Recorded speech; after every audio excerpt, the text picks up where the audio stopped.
All right, ladies and gentlemen, I hope you can all hear me. Apologies for the sound. I've been ill over the past few days, or make that about 4 days. So I'm very nasally up here. Normally, I don't sound this blocked, but you know what? I was like, I can't make it 3 games in a row that I've missed for the Jazz. So many good things have been happening, and I'm telling you right now, I need to be part of it. I didn't even watch. I haven't even watched Jaren Jackson Jr.'s first game. I don't want to be spoiled, and I've intentionally stayed off of social media. But I'm going to get an opportunity here tonight against the Heat, maybe, to be able to see what Jaren Jackson can be able to do. Please, if you've watched him play, let me know what you think. I'll say that right now. I'm looking forward to this, buddy. This is going to be a good game, a real good game. Because I'm here. And hopefully you guys will enjoy it.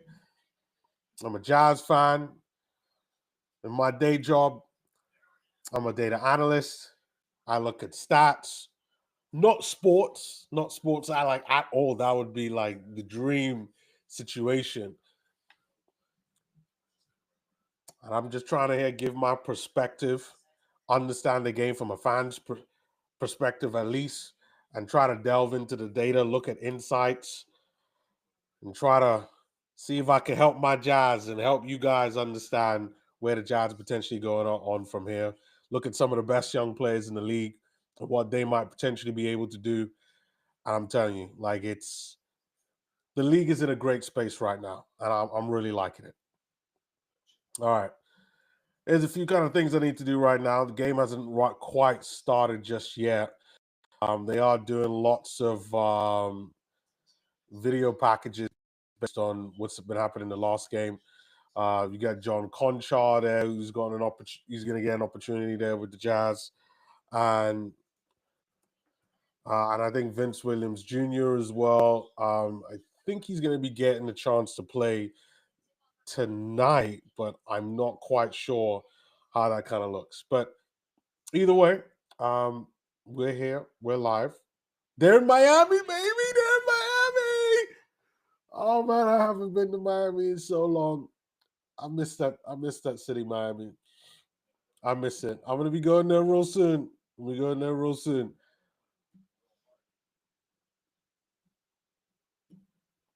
All right. Looks like they're coming up with the lineup right now. And obviously because it's in Miami, they got everything superimposed on the Heat right now. Bam Adebayo just stressing heat culture. That's gonna be pretty interesting. Like I haven't really looked at any of what other teams have done since the trade deadline. Um, and I'm curious to find out how they do. One guy in particular that I'm surprised is still there is Khalil Ware. I've heard some talks from the start of the season that Spo ain't really a fan of Khalil Ware like that. Supposedly he's injured, ain't really that great, can't really deal with that heat culture, but that's fine. If they're looking for something more, you know, and if I'm the Jazz and we can't get Walker Kessler signed up, I'd be willing to trade Walker Kessler for Khalil Ware and maybe some picks there as well, along with Khalil Ware too. So that's all I'm saying. All I'm saying. All right. All right. Here we go.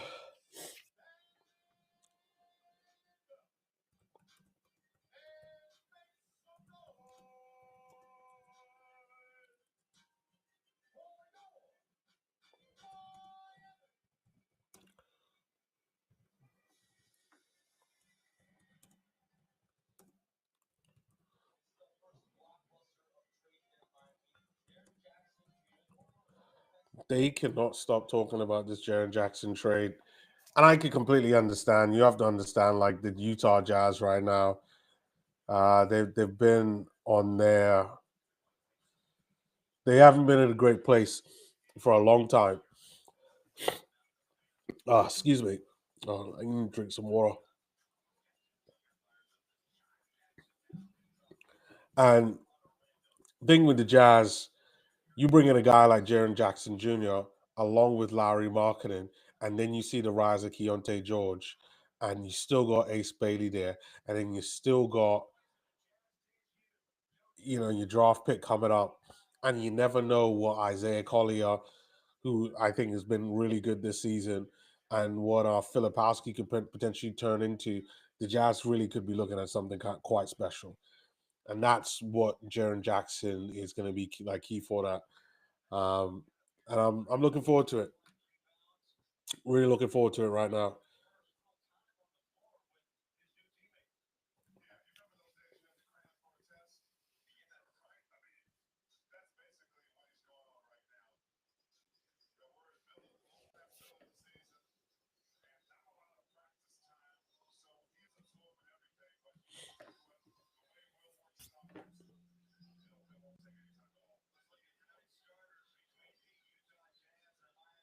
Okay, here we go. We got Isaiah Collier in the starting lineup. You got Ace Bailey, Lowry Markin, holy Jared Jackson Jr. and Yusuf Nurkic. Man, I can't help my excitement. And then for the Heat, they got Davion Mitchell, very good guard. There's Simone Fontecchio, former Jazz man, Andrew Wiggins, Bam Adebayo, and Khalil Ware, the guy who I was just talking about. Is it's gonna be interesting. Like the last time that we faced the Heat, they were just better than us. Like this is what we gotta like flat out go out there and say they were just better than the Jazz in that respect. And now I feel like we have a team that can go out there and win. We can beat the Heat tonight because Jaren Jackson and the defense that he's going to be able to put out, what he's going to be able to provide this team is going to be another threat that the Heat weren't exactly planning for. Plus, you still got Lowry Market in there. You still got Isaiah Collier is still there. Like it looks like Keontae George is still out. That's fine.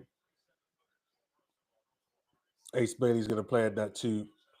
That's probably going to be his position at least for the next couple of seasons, depending on how the team really shapes itself to be.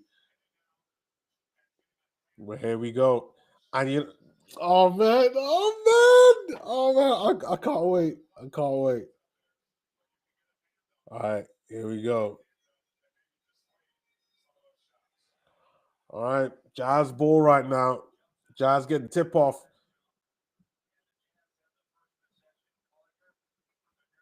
All right, Nurkic there with the ball, passes it to Ace Bailey. Bailey there. Oh, I like Jared. Well, this is going to be a good test for the Jazz right now. Ace Bailey right there, corner, open. Oh no, Isaiah Collier coming in, fade away. Oh, that one doesn't do too well.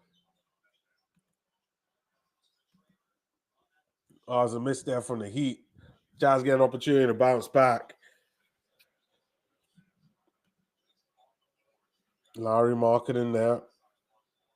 All right, Ace Bailey's got the ball now. Come on, Ace.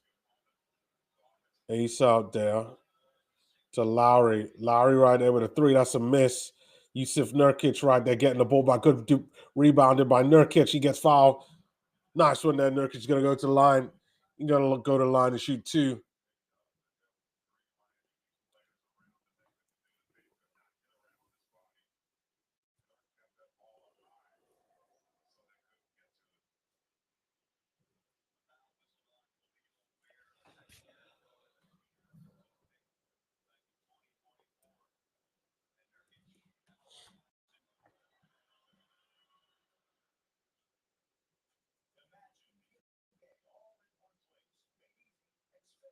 All right. Look at the line shooting two. Miami Heat Stadium starting to fill it up just a little bit right now. It's still kind of empty, to be fair. They even darkened it because you could just see like there's not that many people there. And I mean, I guess I can understand it. Like Unfortunately, the Jazz get a bad rap, and that's another miss there. Yusuf Nurkic making one of those free throws. Jazz are up by one right now. Jaren Jackson there with a nice little floater. That's a big floater, right? Down there is by the free throw line. Khalil Ware there with a three.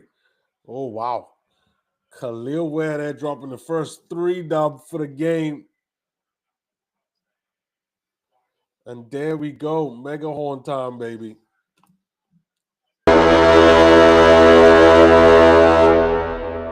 Let's turn down the volume just a little bit there. There we go.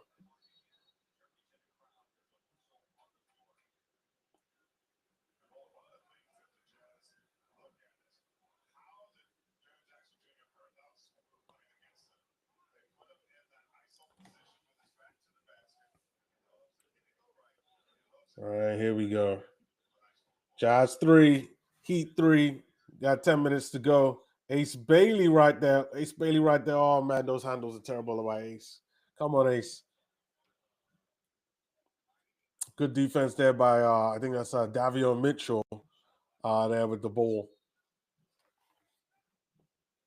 All right, still gonna be Jazz ball right there. Ace Bailey with an open three. That is a miss.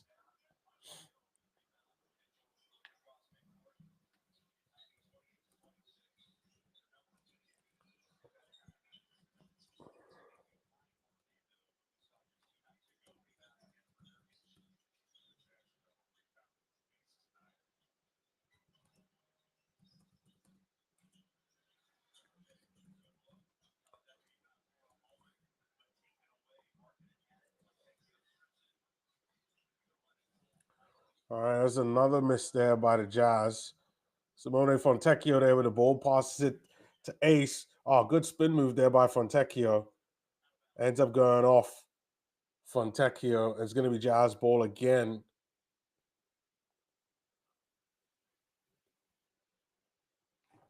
Oh, no, no. What are we doing? Come on now.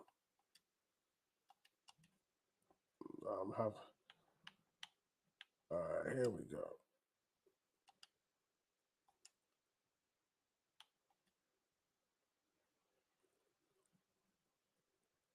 Give me a sec, guys. I'll get back to the game. Oh, there we go. All right.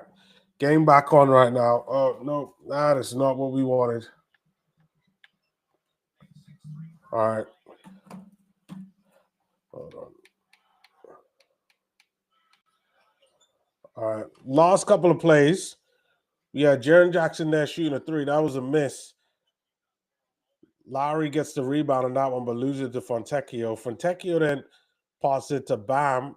Bam right there to Wiggins. Fontecchio again. Ball goes off of Fontecchio. That was the last time that I was talking about. Ace Bailey then starts to move up the court. No, right. I'll blow my nose in a sec. I just want to go through this last play before the game goes on break. There we go. Jazz moving the ball around pretty well. Then we got Isaiah with a three. That's a missed three. And then Ace there goes for the three. Lowry goes for the three. That's another miss. Ball gets Bam gets the rebound, and then there's a three by Fontecchio. Yeah, that's just that's just not good. That's not good for the Jazz.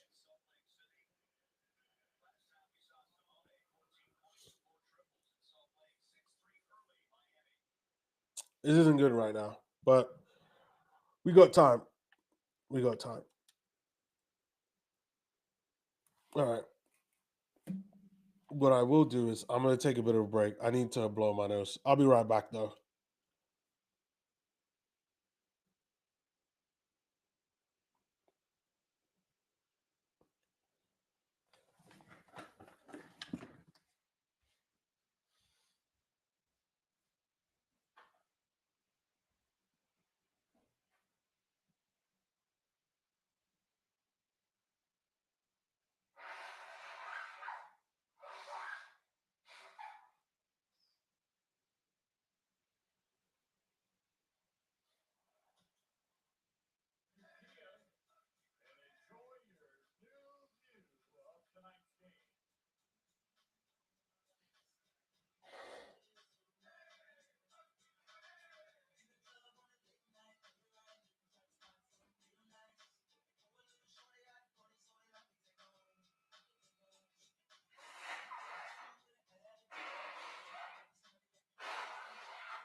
All right, we are back.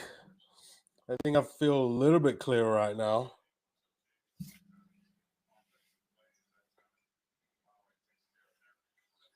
Fontecchio there with another three, and he gets fouled. That's a poor foul. I think that's by Ace Bailey again. Yeah, yeah.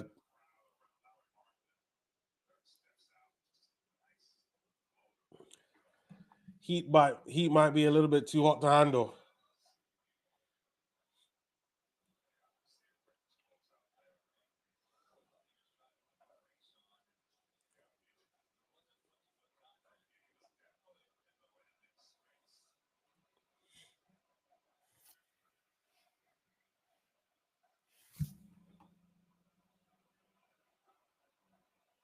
Okay, here we go.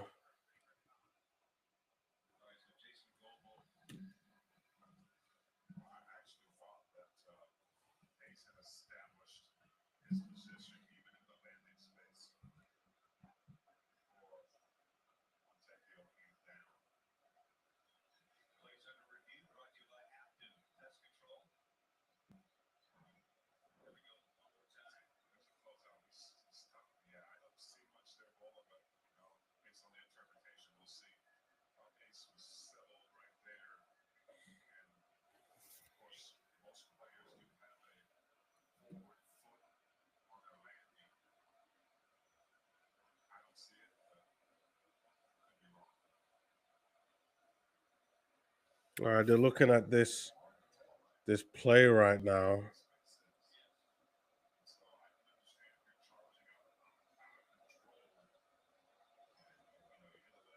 Doesn't look like.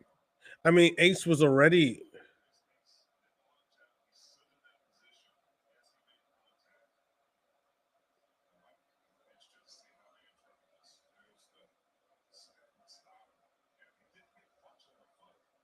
No, I think they're still gonna count this against Ace. Like it's minimal, but I think minimal is it is what it is.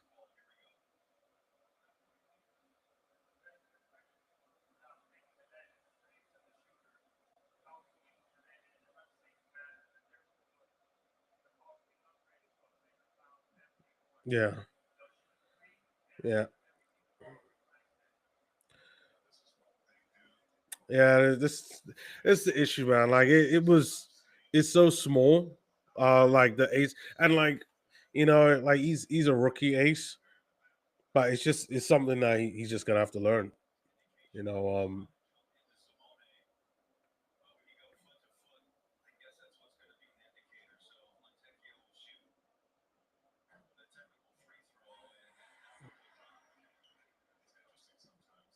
Yeah, so he's gonna shoot the technical free throw. I know Ace is shaking his head right now, thinking like, "What the hell?" But still, it's one of those where, like, what do you expect?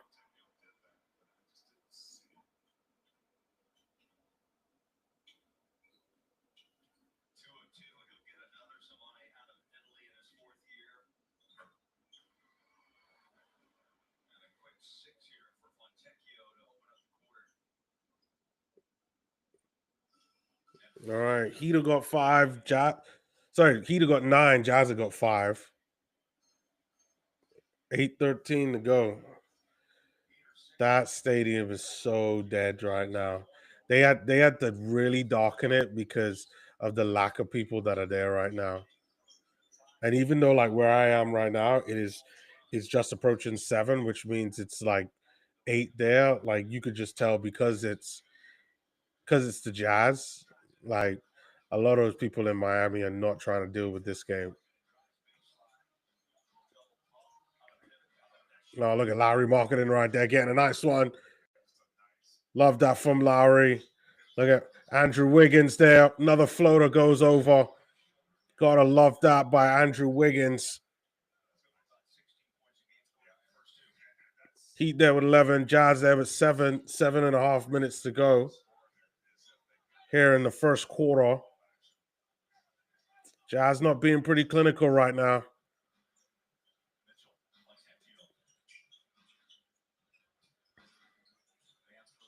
That's a 3, Davion Mitchell there. That isn't good. Davion Mitchell there hitting a 3. Heat up by 7 right now, 14-7. There we go. Jazz right there, circulating the ball really well. Isaiah Collier, Lowry, no. Oh, nice one there by Ace to get the rebound on that one, but Ace is trying to back down. Ace there to Lawson to JJJ. JJJ's got it now. Look at the spin move. Ooh, bully ball time. JJJ right there, he gets fouled. They don't call anything on JJJ, though. They might have called an offensive foul, though. He really was trying to bully them on.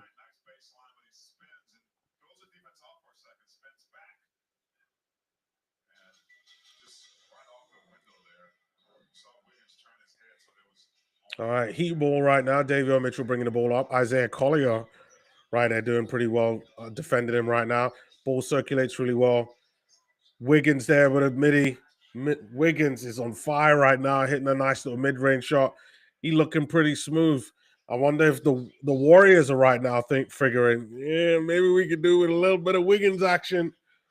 Because Wiggins looked so far pretty good. He also looked good the last time that the Heat faced the Jazz.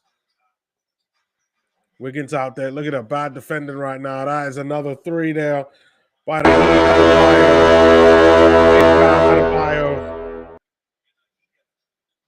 Heat there with 19. Jazz with 7. That is not good. Come on, Jazz. Try to turn this around. Isaiah Collier, pass it to Lowry. Lowry right there. Lowry's getting absolutely manhandled right now. Nice defense there by the Jazz. Jazz get the ball back, though, after defending against the miss. And Isaiah Collier out there. It's an open 3 by the Jazz. That's a miss there by Ace Bailey.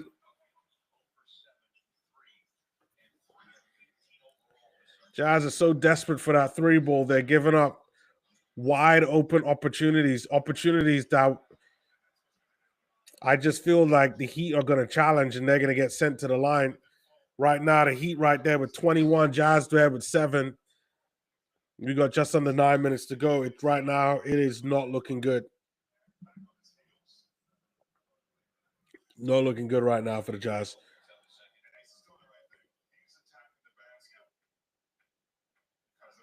It's good that Ace is attacking the basket, I will say, though.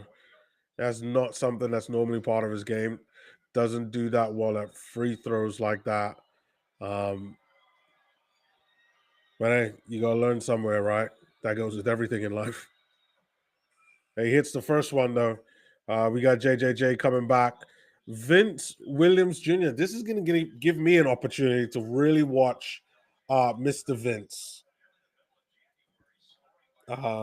Because I know very little about Vince Williams Jr., apart from the fact that him and John Morant don't seem to like one another, which is, hey, I'm gooch with that. Like, I couldn't really care less.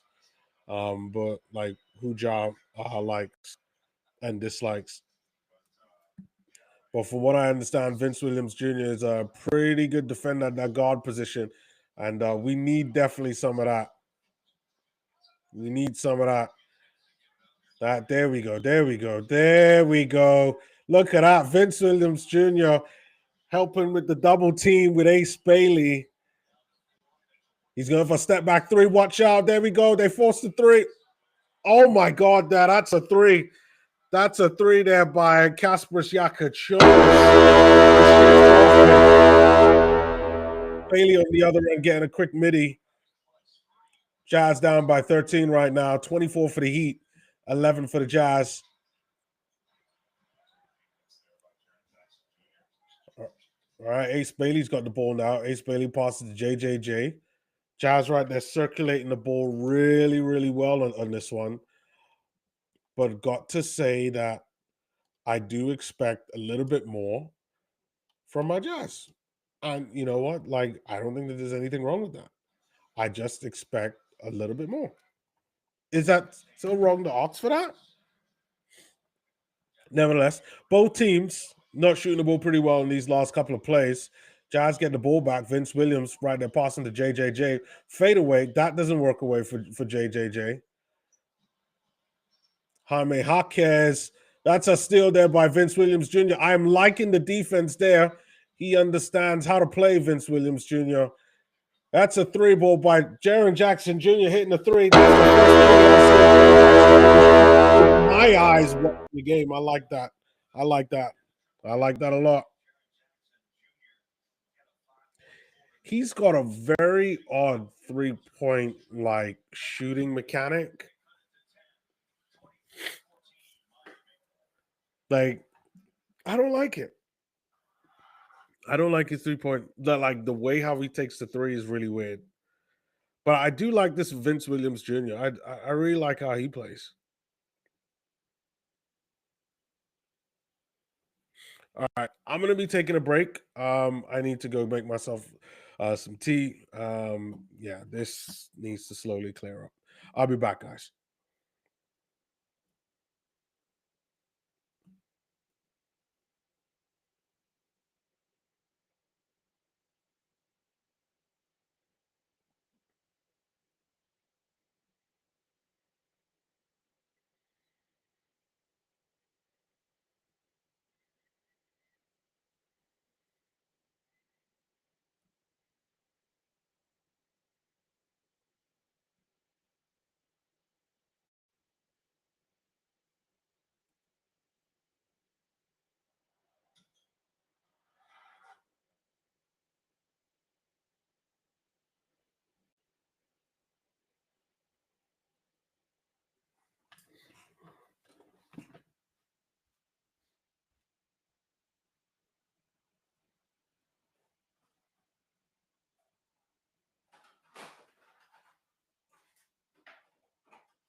Okay.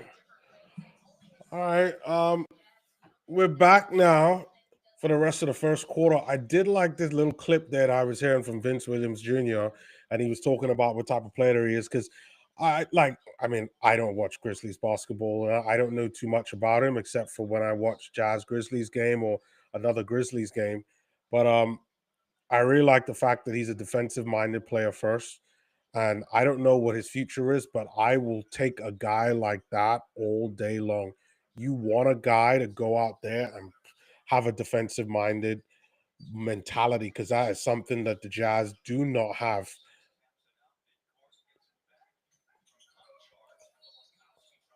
Uh, and I wish that we'd have more players like that. I mean, we got Cody there that I think is doing that. I do think it's a little bit out of fear with Cody, but he's doing it very well, and I would say that's absolutely fine. But when you look at bringing in a guy like Vince Williams Jr., I know he's part of the Jaren Jackson Jr. trade, and he might not have been the one to get all the glitz and the glam, but if he could keep performing like this, when rebuilding, we could do with someone like him. I hold on, let me find out how old he is. Like, if he's at a decent age, then maybe we can do something with him. 25 years old. Oh yeah. We could do something with him. We could do something with him for sure. So like, yeah, there's opportunity here with the Utah Jazz, especially if you want to do something right now. Right now, Jazz right there on the breakaway. Kyle Filipowski right there getting fouled there by Jaime Jaquez.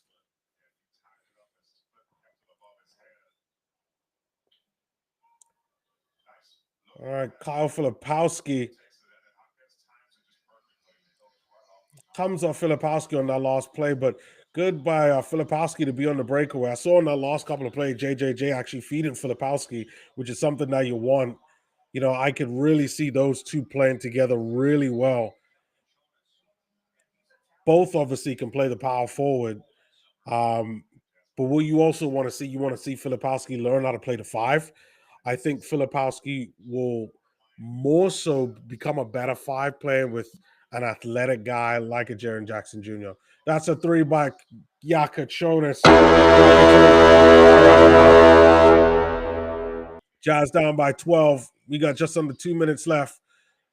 Jaren Jackson there to Lowry. Lowry hits the three. That one. Here we go. That's a missed three by the Heat. Lowry gets the rebound. That's what I'm saying. It don't matter, but like Jaren don't need to get rebounds like that. Lowry will get rebounds. Ace will get rebounds. What's his face? Nurkic will get rebounds. Like we don't need him to do too much rebounding. Speaking of rebounds, after a failed rebound, Lowry's going to go to the line to shoot two.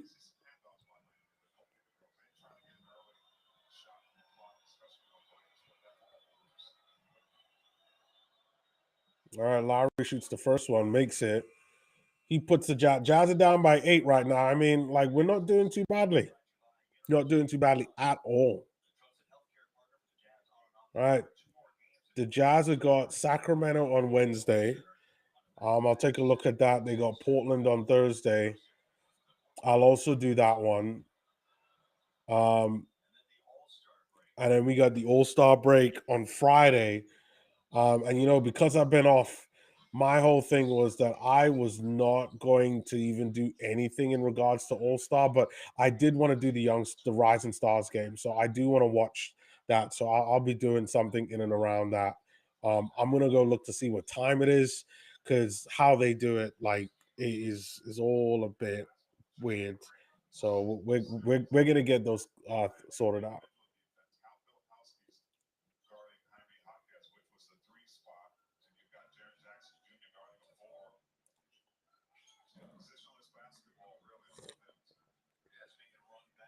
All right.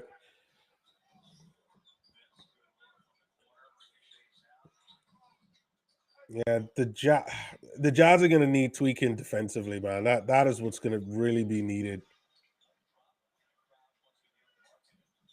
Some really good defense there from the Heat. I mean, they played just like a team with like a bad rash. Jaren Jackson with a three. Jaren Jackson Jr. hits a three.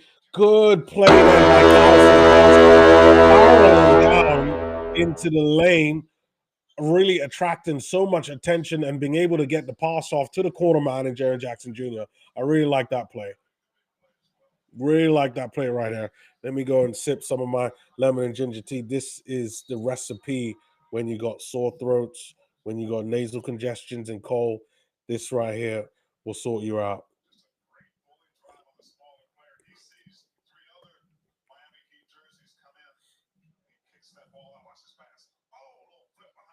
That was a nice pass by Flip. Little behind the back pass by Flip. Oh, I like that. Very, very sexy pass.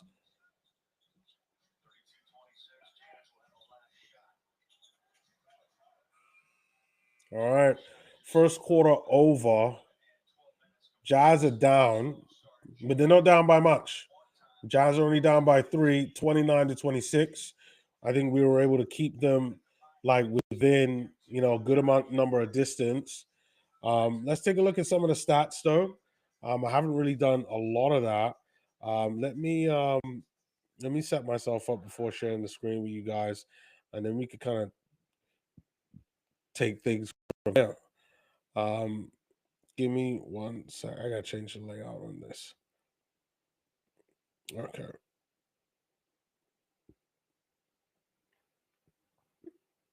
Okay. This is how things are right now. Right now, we got 26 to 29 in favor of the Miami Heat. Completely understandable. So this is what we have going on right now. I do like the fact this is the first time I've seen the Jazz actually really dominate just on the attempts. They are trying so hard to actually score. 28 attempts in favor of 20. We've only let the Heat have 20 attempts. 20. So we're talking like what? 20% less than the Jazz? Like 18%? Or maybe 16? What is 8? 8% less attempts for the Heat. And I mean, I think that that's warranted, but that is that's interesting that the Jazz have had more attempts in terms of field goal percentage compared to the Heat. Because I would expect most of the time the Jazz stats, they're like relatively close. And I mean like within 2 or 3, not 8. And never the Jazz to be like this far ahead. But nevertheless, like the Miami Heat, they're 50% from the field. The Jazz are 28%, just a really poor shooting time. I think part of that is because of the Heat. Heat have been like very good on the defensive side, really causing the Jazz a lot of problems. Really kind of getting in their grill, getting in their face, causing a lot of issues there. I do like that. The 3-point percentage, yeah, the Jazz suck at shooting threes. Generally, we're not a good 3-point shooting team. Um, we got 46% there for the Heat, 27% there for the Jazz, 3 out of 11. It's just not good enough. And we've had some wide open looks. Like Ace Bailey has had some, Lowry, Jaren, Vince, Ace. Like we've had a lot of guys who are known for being scorers go out there and get some buckets. Just not shoot the three ball really well. The rebounding side, again, we're actually dominating on the rebounds, and even on the offensive rebounds, like holy crap, I need to check it, but I think it might have been the Heat game where they dominated us on the rebounds. Yeah, I think it was the Heat game. The last time we faced the Heat, they absolutely destroyed us on the rebounds, and we are like annihilating them, especially on the offensive rebounds. Defensive, I could understand that because that basically comes from every single miss. Assists, they're fine. That's kind of level. Jazz turnovers are down, which is good. Points off turnovers again equal, not much per se, but some interesting stats right now. This is the first time I'm really watching a Jaren Jackson Jr. game. As I told you guys, I've been off sick over the past 4 or 5 days. Haven't really had a chance to watch the Jazz, watch Jaren Jackson the last couple games he's played. So for me, I'm seeing the impact of Jaren Jackson Jr., Conchar, and Vince Williams, and it's interesting. I definitely need a bigger sample set. I think after Thursday, after the Portland Trailblazers game, I'll have more to say on it, where we could kind of take a look at how things are. But I think it's very interesting. Um, right now, game started back up into the second quarter, um, and it is 32 for the Heat and 28 there for the Jazz. Um, we do got a comment there in the chat. There we go. How's it going, Victim of Fate? Hold on, let me stop sharing my screen there for a sec and put these. Put it. Good to see you, Victim of Fate. He goes on to say, "I don't like how the Jazz took out the starters during a close fourth quarter and practically gave away the win." Or really, that's what happened in the game. Yeah, because again, like it's about the tank. Like that's really what it is. Like I'm telling you, like this this team now, like is capable of, I think, getting to the play-in. Like I think next season we could get to the play-in. I can't guarantee playoffs with this team yet, but definitely I think we could get to the play-in. Like I like what I see, and this is before Jaren Jackson Jr. You add in Jaren Jackson in there, and like there's just so much more. Victor Buffet also goes on to say we needed them to beat the Magic, and they really could have won, but then they do that. Yeah, it's because of the tank. It's all because of the draft pick. All because of the draft pick. Thank you very much, man. Like, yeah, I was feeling really bad. Actually, it all started on Thursday. I wasn't even meant to do a stream on Thursday. I had other plans, and I eventually had to cancel those plans. And I thought about doing a stream there, but I felt kind of crappy and was just like, you know what, I won't do the stream. Then I'll come out and do the stream on Saturday, and then Friday night was just like awful, and Saturday I was just like I was done. So I remember I woke up Saturday and I was just like, ugh, like should I do a stream? I was just like, no, I sound terrible, and I kind of still sound like how I am, but like at least I don't feel like sick now. It's just all congestion and nasal, to be fair, but thank you very much there for the compliments. I did see your comment there, and I really appreciate the support, man. Like you all definitely one of my biggest fans there, Victim of Fate. So yeah, definitely I gotta give you a big round of applause, Victim of Fate there. So thank you very much.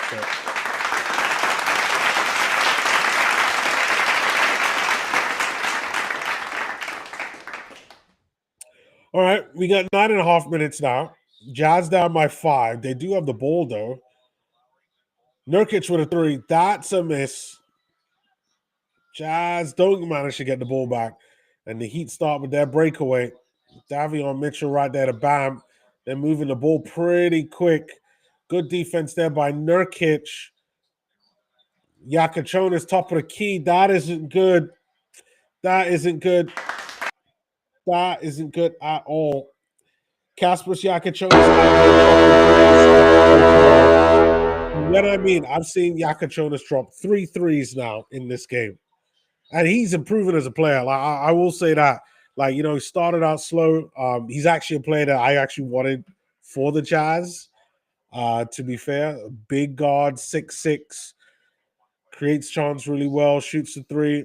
I thought he would have been a great one instead of Walter Clayton Jr. But it's fine. Another three by Yakachonis. That's a miss. That's not good. Yakachonis out here passes it to the corner. I think that's a travel. It's a turnover there by the Heat. Jazz managed to get the ball back. Jaren Jackson being superimposed there. I think maybe he had an effect on the game, but Bryce Sensabaugh in the game, that's a bad three. That's nothing but air on that one, Bryce. Come on. On my return, you shoot like that, Bryce? Come on, Bryce. I need Bryce, baby. Come on now. I need to feel better.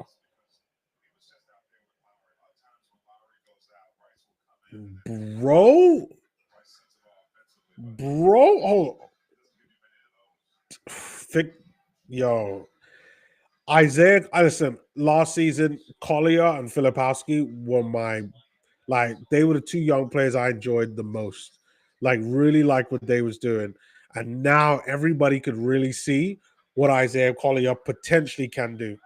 Like the Jazz, I think at that point guard position are actually spoiled for it. I keep saying it. Like Isaiah Collier for me reminds me of a traditional point guard in the fact that he is a create first type of point guard, except he has the athleticism of a modern day player. That's what he gives you. And then Keontae is more trying to be in that mold of a traditional point guard. He's what 6'4", creates reasonably well, shoots really good, three ball mid range layup, does everything. But Isaiah, like you're always going to need a guy like him, especially when the playoffs come. He could be just as impactful, like how Indiana were in the pace in the playoffs last year against OKC. He could easily be a TJ McConnell, like a better TJ McConnell. And TJ McConnell is not a 3-point shooter. TJ McConnell is a mid-range shooter. And everybody tried to say his game don't translate. He went out there in the playoffs and won them some games because of his impact off the bench. And Isaiah, I could easily see being that guy, if not more. Victor Maffei also says, I watching the Hornets game, 61-57. Pistons are up, so I'll be in and out. No problem, man. Like, really appreciate the comments, though. I definitely, everybody's talking about the Hornets. Ever since that we faced the Hornets, everybody's talking about them. So, listen, watch your team, come in and out. Let me know how the game is going. Yeah, I'll be checking things at like halftime and seeing how all the other games are going. But much appreciated there, Victor Maffei. All right. Once again, game moving pretty slowly right now. Jazz still down by 5, 32-38 in favor of the Miami Heat with 7.5 minutes to go. Jazz do have the ball back. Jaren Jackson right there. Oh, gets that like fadeaway mid-range shot in traffic. That's a 3-ball there by the Heat. That's a miss. Jaren Jackson right there with a rebound. I thought they say he couldn't rebound. Yes, he can. Isaiah with a 3. That's a miss. Filipowski doesn't do well on the rebound on that one, but that's fine. Flip. Adebayo and Jaren going head to head. Not in a physical way, but in a physical way, but not in like an aggressive type of way. But I'm liking what I'm seeing from Jaren Jackson. He's given us another element in this. What I really would like to see is I would like to see Keontae George with Lowry and with Jaren Jackson. I don't think that we're going to get all three of them because I truly do believe that they're going to prioritize the tank. Because if you put those three guys starting and playing in this Utah Jazz team, they will win games. I can guarantee you that. From the little that I've seen from Jaren Jackson Jr. with the Utah Jazz, if you have Keontae George, Larry Markkinen, and Jaren Jackson Jr., the Jazz will win games. And because of that, it's not going to happen. I do think to appease the fans, it will happen at some point before the end of the season, but I don't think that we're going to get too much of that. There's going to be a lot of players being injured with a lot of bacchiotomies, as Gilbert Arenas and his show likes to call it. A lot of, my back. It's going to be a lot of that. A lot of that going on.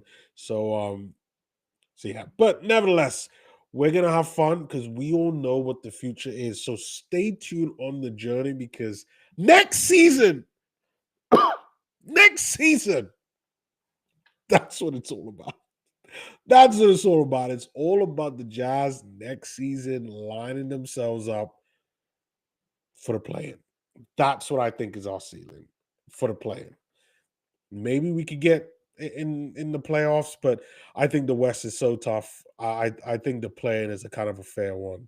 I think we really got to see what Lowry and Keontae can do when they're in that kind of position. That's what we're gonna have to wait and see. But I'm liking it. And you got Kessler there. Well, maybe if Kessler stays, if he has to get traded, I talked about at the beginning of the stream. I'm taking Khalil Ware. I'm taking him. Put Khalil Ware there. I'm taking that.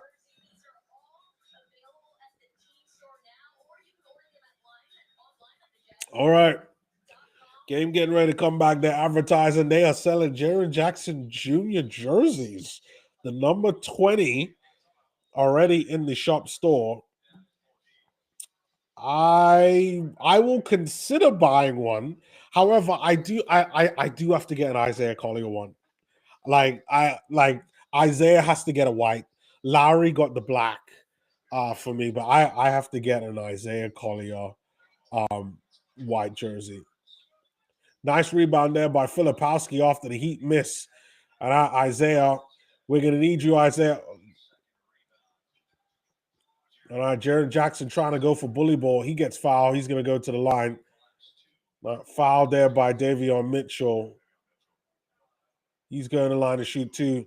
Jaren has got like three guys ahead of him. Fontecchio, Mitchell, and I can't see who the other guy is, but he's just surrounded by a swarm of bees, a hot bunch of bees called the Miami Heat.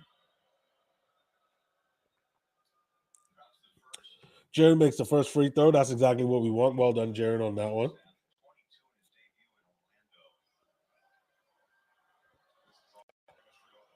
All right, Jaren Jackson goes to shoot for his second one. That's a miss.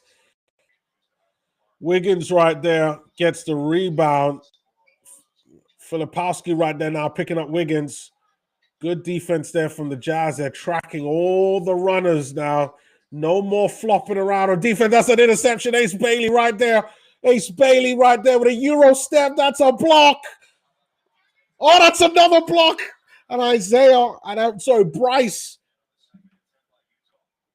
Bryce gets fouled on that one, I think.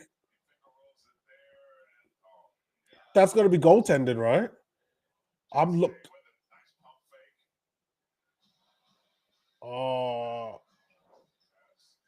Oh no, yeah, that counts as goaltending. Jazz get the bucket, and they count it. I think it's from that first one, that Ace Bailey layup, before it gets blocked. And then Bryce. So Jazz right now down by one with a little over 6 minutes left in the game. All right. Kaspas Yakachonis, the rook from this season. He's got a season high right now of 14 points already in the first half, because the Jazz are just letting him shoot open threes. It's criminal. Cannot let him shoot open threes. All right. Bryce Sensabaugh out there, little bounce pass there to Jaren Jackson. Back to Bryce. Bryce there with a fadeaway. Nice one there by Bryce. Jazz there down by 2, 39 for the Jazz, 41 for the Miami Heat. Fontecchio out there. Filipowski. Nice one there by Flip. Did they blow the whistle? It looked like they blew the whistle. Filipowski out there with the aggressiveness. Flip. There's just no F's given. There is no flips given. Flip is out here just like, give me this.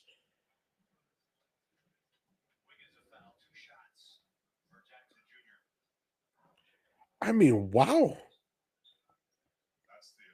That's going to be a travel by Jaren Jackson, but hey, who cares? Who cares?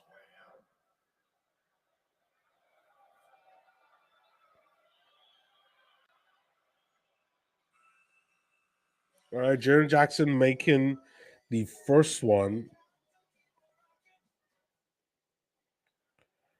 If he makes this one, Jazz are going to be level right now, 41-41, with 5 minutes to go in the second quarter. Ace Bailey coming out in the game, and Lowry's going to come in for him.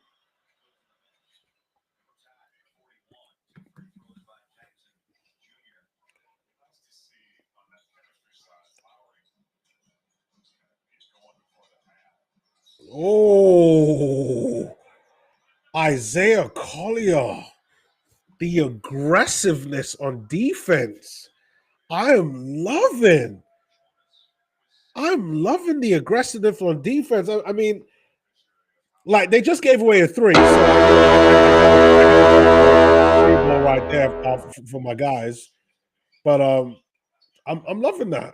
I'm loving it. But I'm loving the aggressiveness from, wow.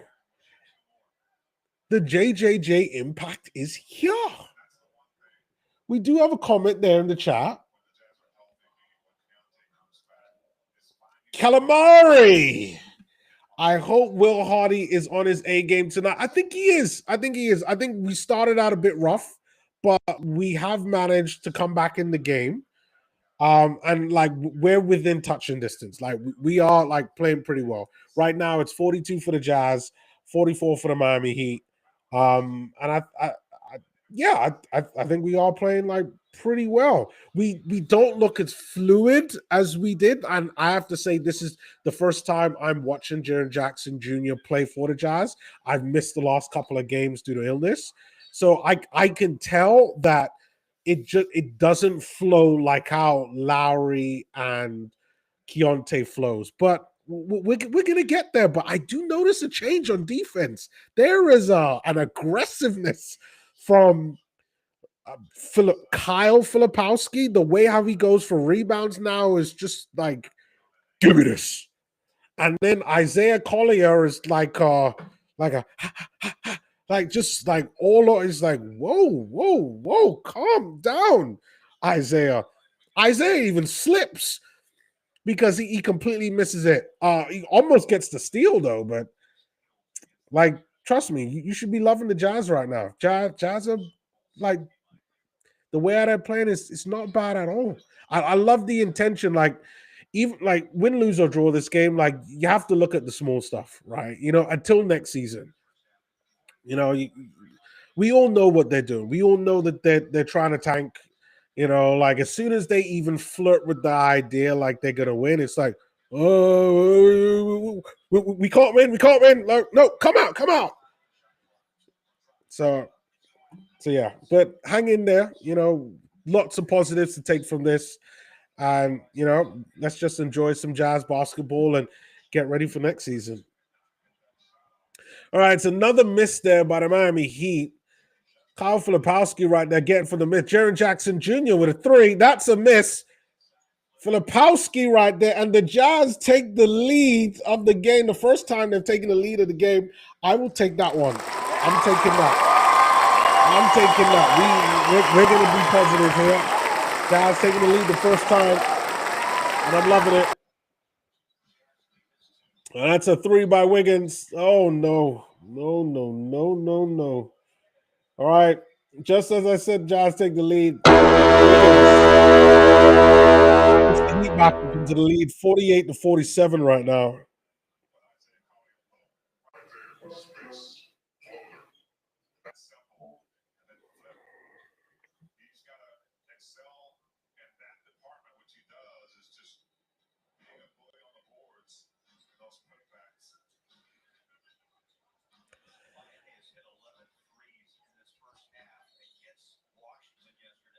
Do you hear that stat? Miami have hit 11 threes in the first half.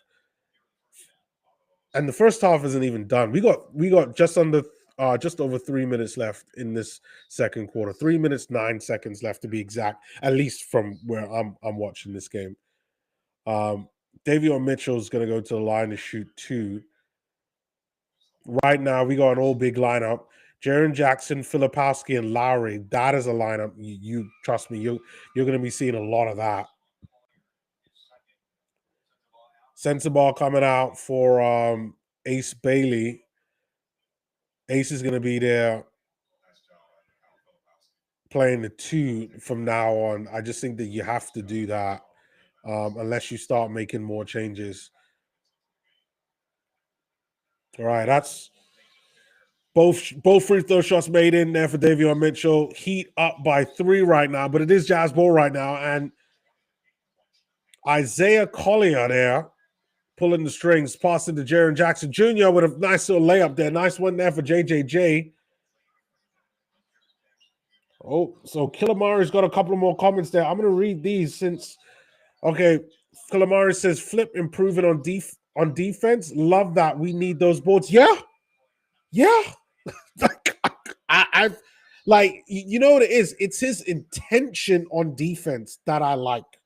Like there's not much he could do around his like lack of like length and obviously athleticism, but I like the fact that it's just like I'm gonna try this. It's just like give me the ball. That's what it kind of feels like. So that's what I like from Flip on that one. You then go on to say, Gotta keep that top pick. Next season will be so different. Yeah, I hate losing, man. I understand that, and I understand that it is just how the NBA operates. But I I I hate tanking, man. I hate tanking. I hate what it means. Like I watch other sports as well. I think it's the worst thing in the world, but I do understand what the Jazz are doing. I do understand why they're doing it. But I just want to say I hate it. I hate it. I just I I hate it. Um Biggest jump next for a team next season, mark it down. If we were to keep everyone healthy, I could see that. And if we keep Walker Kessler there, then yes. Because I also think that we got the draft pick. Oof. Oh wow. Yeah. I see, even when I keep thinking about next season, I'm not even thinking about the draft pick. Like that's how anti-tanking I am. But like if you get the draft pick with what the Jazz have right now, and you keep Walker Kessler, and you just think that all the young players are gonna get like a little bit better next year. Like Ace Bailey is going to be a little bit better next year. And I think he's good right now. Like I think right now if he was to play at any other team, let's just say remove the whole rookie age thing out of it. For me, he looks like a rotation player. Like with him, it's just consistency. If he could be more consistent, like holy crap. And then there's the pick as well with what we have right now. Like, oof. No, listen, you might find it funny, but like it, it could be like the Jazz could go from what I think right now we're like 13th in the West in terms of standings. Um, to could they get to like seventh or eighth or better or even sixth? That would be amazing. That would be amazing, to see that. But I think whatever happens next season, I think it's all going to be positive because I think long term, like what the Jazz are trying to do is really great. The whole narrative about Lowry marketing not being on the timeline, like Jaren Jackson puts him onto the timeline because of his Jaren Jackson's age. Jaren Jackson is what, 25, 26. He's like in between Keontae and Lowry. So it means that we're gonna have a real window with Lowry over the next like 4 or 5 years, and then we're gonna have like let's say it goes out of Lowry's window and he has to leave. Then we're gonna have another window where it's like Jaren Jackson, Keontae, Ace, the draft pick, Filipowski. Like there's gonna be another window where like we have like we're almost stacking windows to where like the Jazz should be good. A few smart decisions here and there, as long as nothing like chaotically bad happens, like unexpected things, like the Jazz could be, competing. Because I can't say, guarantee a championship, but they could be in a position where they could be competing for, I would say, a decade. Yeah, I'd say a decade. So from like next season on for the next 10 years, I could see the Jazz quite there competing. I do think that eventually in 5 years they're gonna have to, and I know they're probably, looking to do some work to impressing Jaren Jackson to make sure that he signs an extension and stays with the Jazz for another 4 or 5 years after the one that he just recently signed with Memphis. But either way, it's great signs. Just lots of positive.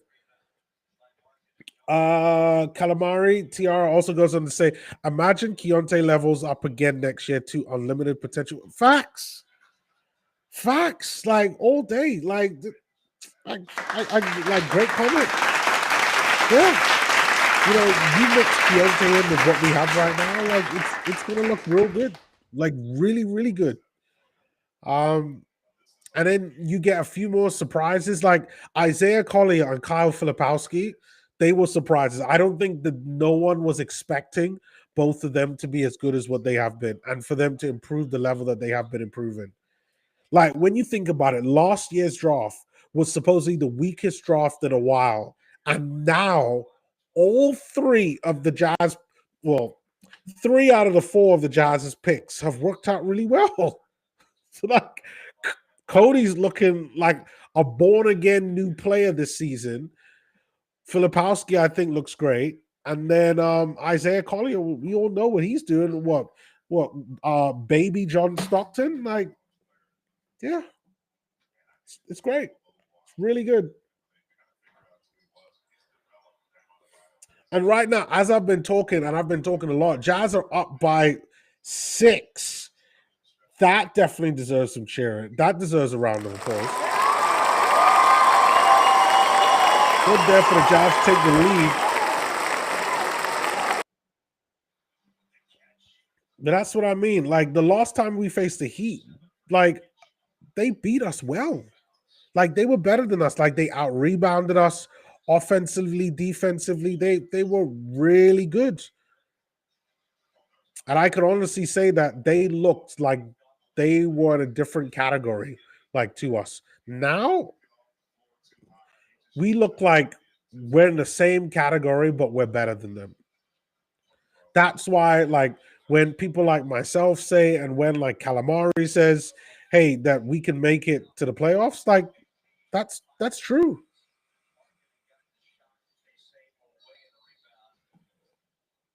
All right. Jazz are up by 8, but we got 3.1 seconds left. When it gets to halftime, we're going to take a look at the player stats. I haven't had an opportunity to take a look at it, so we're all going to take a look at it all together. So it should be pretty good.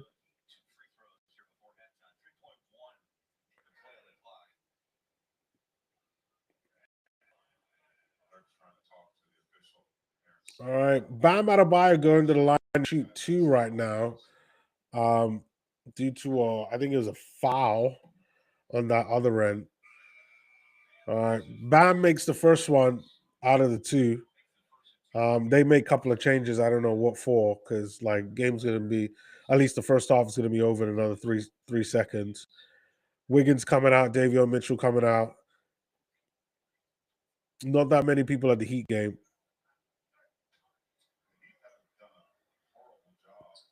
Bam Adebayo right there making both ones. Jazz up by 6. Isaiah Collier for a 3. Oh my God, Isaiah Collier hits a 3. Oh my God, Isaiah hit a 3. Isaiah hit a 3. Isaiah Collier hit a 3. He hit a 3 from half court. Holy crap. Look at this.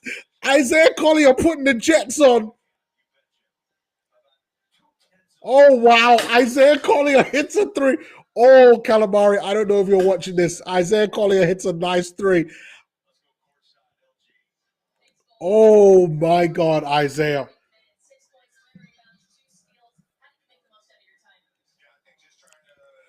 They're talking about Kyle Filipowski.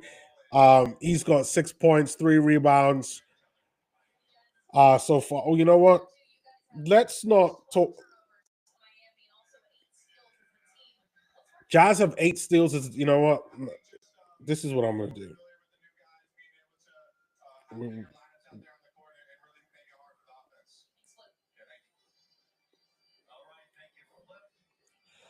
We're going to take a look. Filipowski's right there talking about getting used to the new guys. But we are going to take a look at what the Jazz are doing. I haven't taken a look at any of these stats, apart from just the general team stats that I think I showed a little bit in the first quarter, at the end of the first. But we now have an opportunity to take a look at it here right now. So here we go. What a big difference. First of all, this is the biggest thing that's caught my eye. Jaren Jackson there, 19 minutes, 17 points, 5 out of 12 from the field. Biggest plus minus or plus 16, dog. Plus 16. 50% from 3. He's actually he has a weird 3-point shot. Like, it throws me off because it's not like how you should do it. It's more that kind of like running 3 that, like, it's more like when you watch like a young kid go out there and shoot a three, and it's all like, rah. It's like that, but like he nails it. 4 rebounds, 3 assists, 1 turnover, 2 steals, 4 defensive rebounds. Well, hey, who said my guys doesn't get? He gets rebounds. Now he's not getting rebounds like Yusuf Nurkic with 11 rebounds, and he ain't getting rebounds there like Larry Markkinen. But he's getting the same amount of rebounds as Ace Bailey. That's what I'm saying. Like, he don't have a rebound problem with this team. You know, you got Ace there rebound, like everybody in the starting 5 rebounds, including Isaiah Collier. Then you got Filipowski and Bryce out there rebounds. They say Cody was in for 4 minutes. I didn't even notice Cody. 4 minutes isn't enough for Cody, but I could understand Cody's minutes are going to be very limited until the new guys, John Conchar, Vince Williams Jr., and Jaren Jackson, really get acclimatized to the team. So I that's understandable. And I can't really talk about any of the bench players because they haven't played at least 10 minutes. And that's just a general rule on how I kind of operate my channel. Like, if you haven't played 10 minutes, I won't really talk about you because I just think it's really unfair. Larry Market in there, I think he struggled, but like he didn't struggle because he didn't do it, like he did something bad. He struggled because he was really targeted throughout this game. And it's understandable. Like, it's Larry Marketing. Why wouldn't you target him? He's one of the Jazz's best players. So he got targeted. But good, I think decent performance from him. Larry Marketing. Again, because of the switching, he's going up against small forwards, shooting guards, power forwards, and centers, and that's why this is the way how it is. Jaren Jackson, he is so athletic. It don't matter who the Heat are putting in front of him, he's just bulldozing them down. That's why he's got a plus 16, because no matter who they're putting in, he's destroying them. They're having to put like 3 guys on Jaren Jackson. And I like that. Yusuf Nurkic, I thought Nurkic had a pretty decent game. When looking from the stats, I think he looks like he's having a pretty decent game.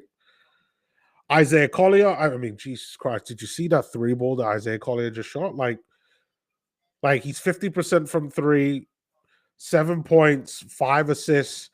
Like, I guess if he keeps going the way how he is right now, Isaiah Collier will probably have 14 points and 10 assists. So he's going to hit his double-double.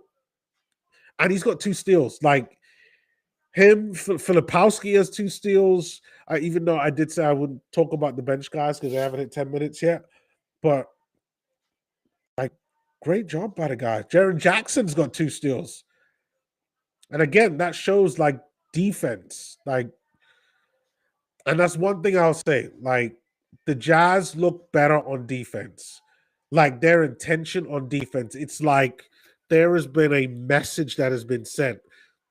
Like, play defense, go in hard. Like, Isaiah Collier looks like he's playing better on defense. Like, just his intention of just being like just not stopping, this dogged, I'm never going to give up attitude. That's what I see. And I see that from Kyle Filipowski. In particular, those 2 in particular, I see it from. All right.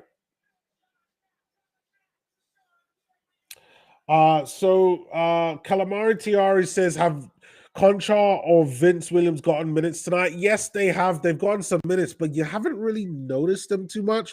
Vince Williams, I've noticed. Defensively, I think he's really good. Like, I saw the steal that he got. And like the way how he plays his game, he plays the game in order to help, at least from the interview that he made and from what I could see, in order to help and assist the other teammates. I think he understands, hey, he knows he's a limited player, but he play defense and then he goes up there and helps his teammates. And I think like the way how he's played is great. I think he looks like he's going to be a good asset, Vince Williams. And I think you as fans, we all as fans will see a better idea of Vince Williams next season with the Jazz if he does manage to stay. That's going to be the key thing.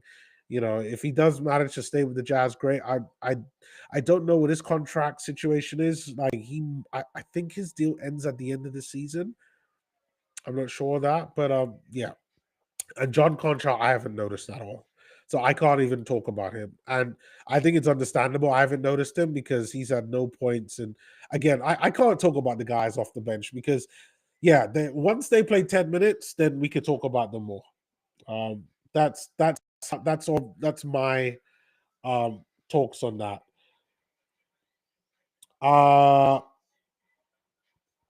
And then our victim of fate.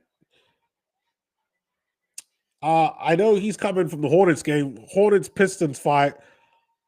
Is anybody surprised that a Detroit Pistons is getting into a fight? Like victim of fate. Is it my guy Beef? Whoa, hold on. I just saw the other comment. 4 people ejected. Hey, listen. You could take the Pistons out of Detroit, but you cannot take the Detroit out of the Pistons. They cannot help themselves. And I'm assuming LaMelo Ball was part of this as well, because he looks like he's a troublemaker. Brandon Miller looks like he's fallen right in line with it. So was it both of them? Like I'm curious to find that out. I probably need to go find that out afterwards. And then Victim of Fate says, there goes the win streak. I don't know who's left. I'll have to go take a look at it, but I'm assuming based off of that comment, it probably means that it's probably one of the big guys. So probably LaMelo Ball, probably Brandon Miller. Yeah, maybe Kalkbrenner. Kalkbrenner looks like he could be a bit of a stirrer. Nevertheless, that's it from my halftime analysis. I do want to take a look at how some of the bench guys are playing. So Filipowski, more Cody Williams, but I can only really take a look at that more in the second half of the game as the kind of game goes on.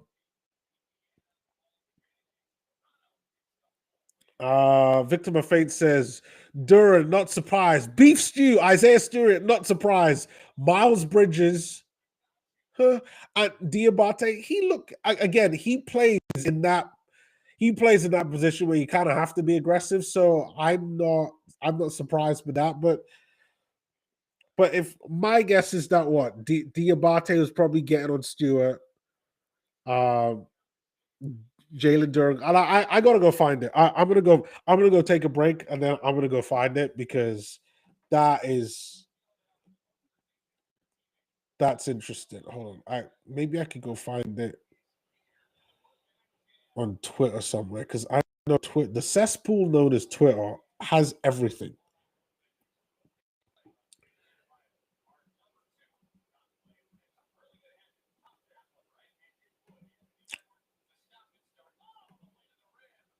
All right, Bridges is trending on Twitter.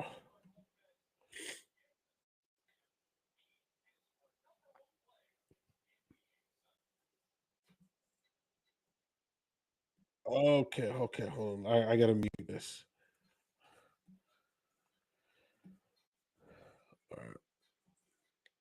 All right. I'll share this screen instead.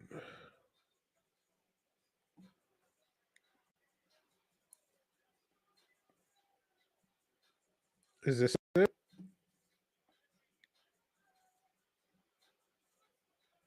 No, this isn't it. This isn't it.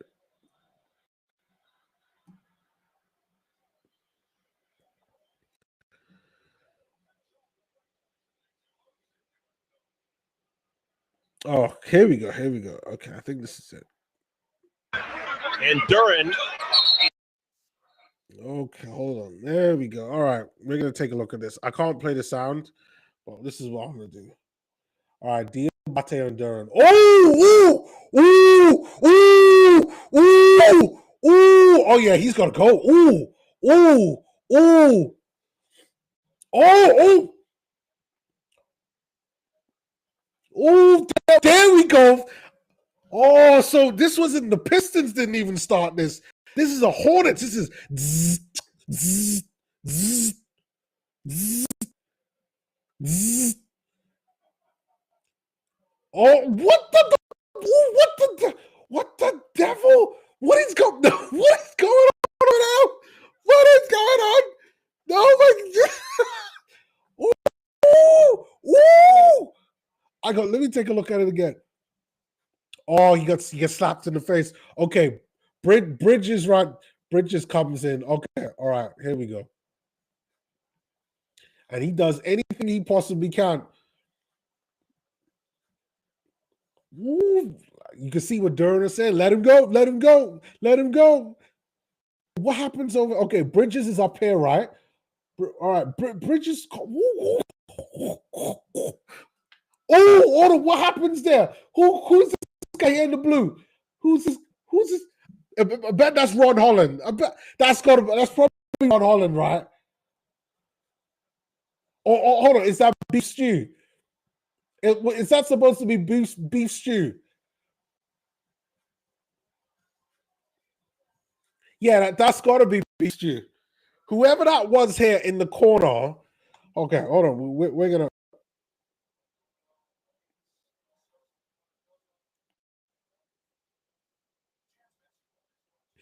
Oh yeah, that's beef stew. Yeah, that's beef stew right there. Yeah, that's beef stew.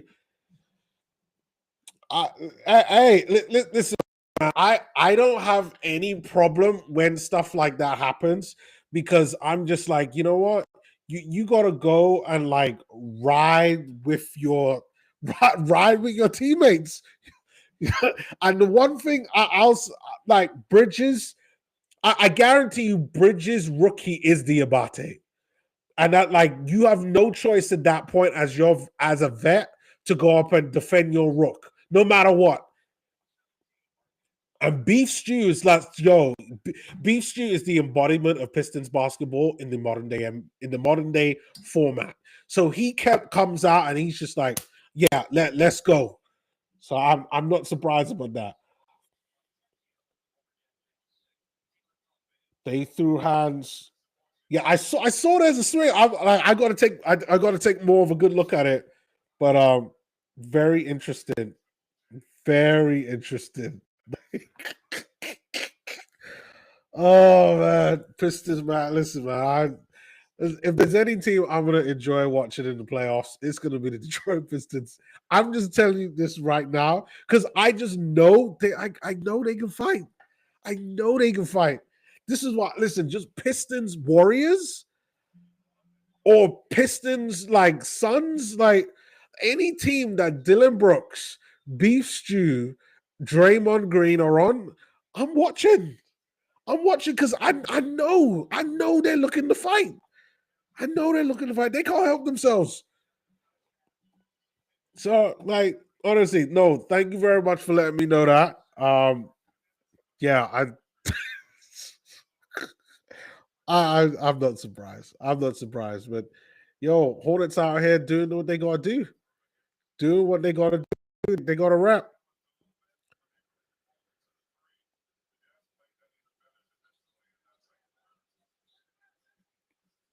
Yeah, okay. We are back on the game now. We're back from the third quarter. Jazz are up by 9.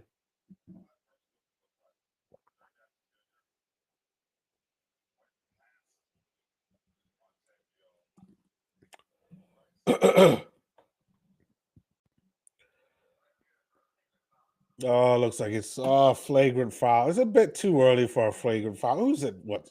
Fontecchio and Jaren Jackson?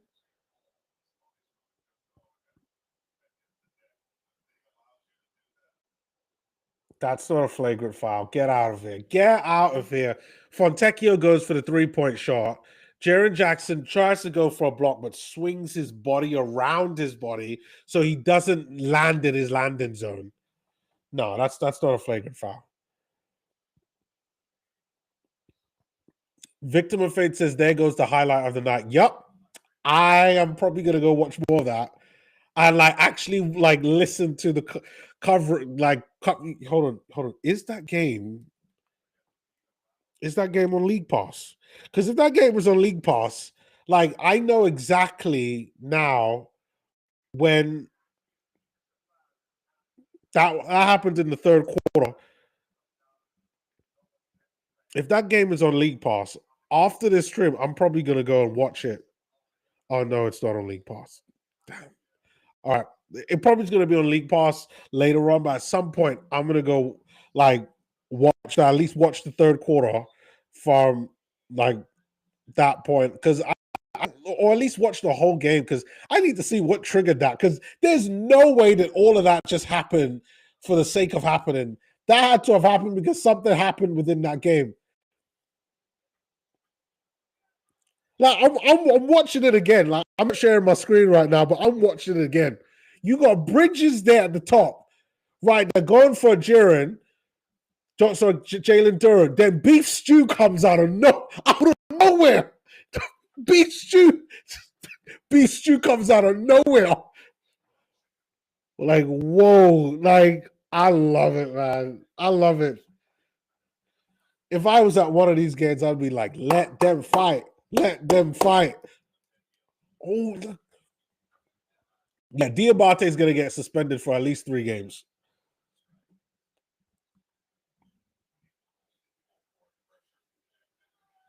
Victor Buffet says, let's go, Jazz. Yes, let's go, Jazz. Jazz are up right now by 6. They do have the ball back, though. And we're only just a little bit into the third quarter. But after how the first couple quarters were, I like. That's a 3 there by Jaren Jackson. That's a missed 3 there by Jaren Jackson. Ball goes out.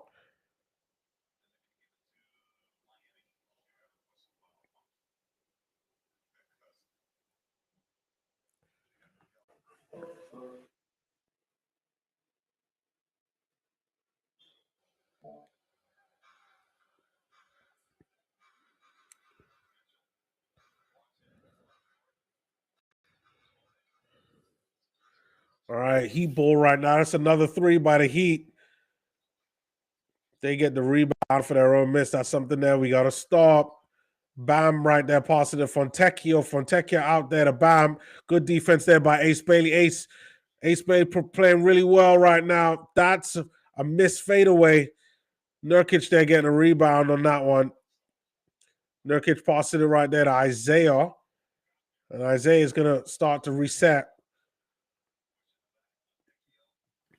There's one thing I noticed about the Jazz, though, right? Like, I get it. Jaren Jackson is the new guy on the block. Definitely the best defensive player, but sometimes you got to find a way to win. You know, not without them, but not have so much of the focus be on them. And I say this as those guys get targeted all the time. It's just, and I'm like, maybe they could do like maybe Isaiah could have gone and drove on that last play and try to create something on his own.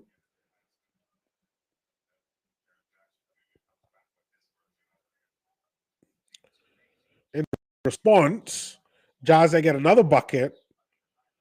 They're still up by 6, and Jaren Jackson's gonna go to the line in order to shoot one. Khalil Ware. Oh crap! What was that?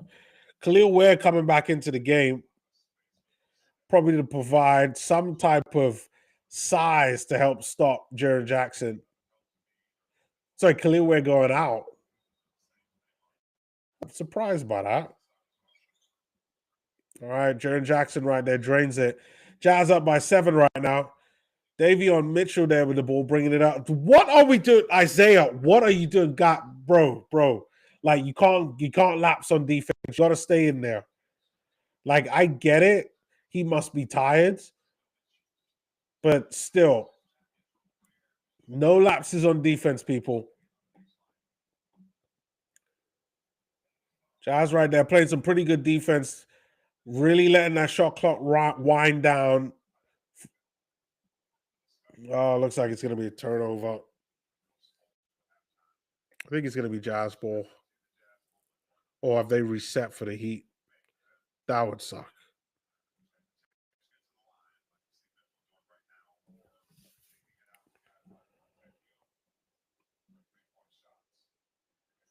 Looks like they call a foul. Davion Mitchell's going in line to shoot 2.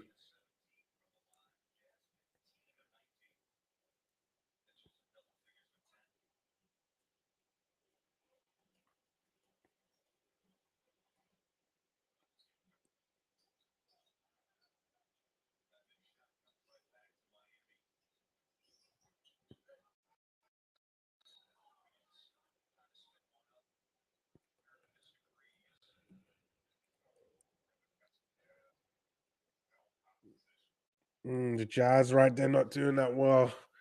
Giving up too many free throws right now. That's not good.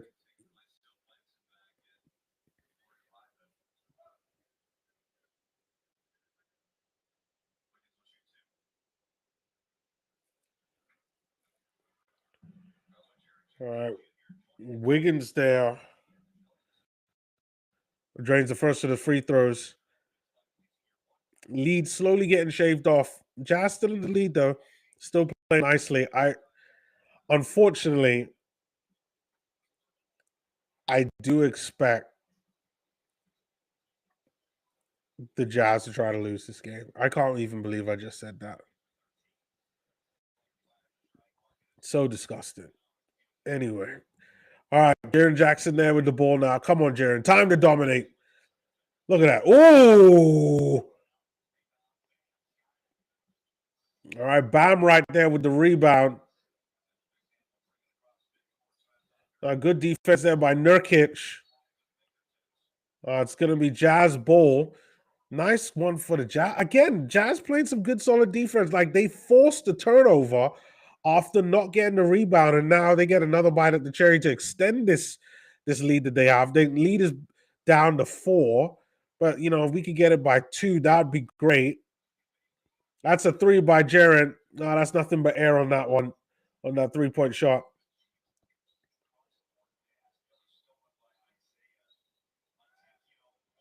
Fontecchio there with a 3. That's a miss. Jaren there gets a rebound.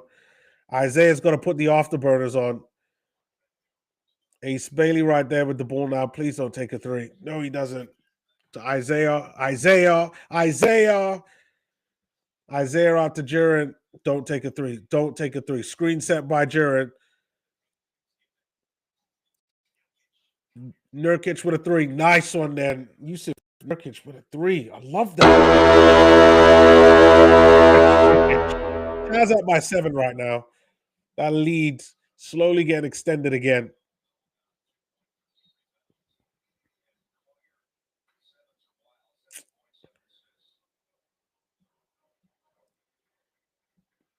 I think they blew a whistle on Isaiah Collier on that play. Got a little bit too physical there on the Heat players, but hey, it beats not being physical.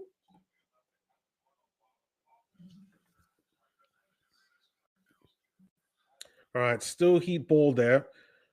Bam right there getting the floater. All right, Isaiah Collier there with the ball. Who's he trying to park it? Come on now, pass to Nurkic. There we go.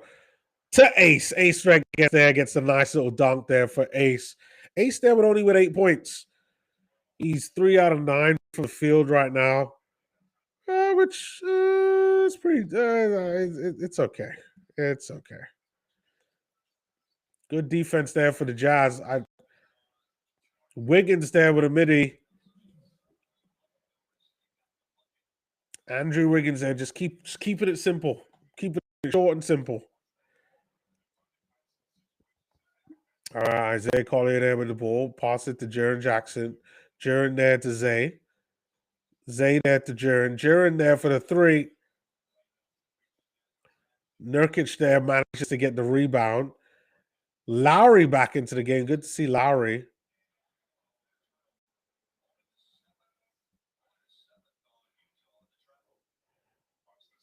They call a turnover on the Jazz.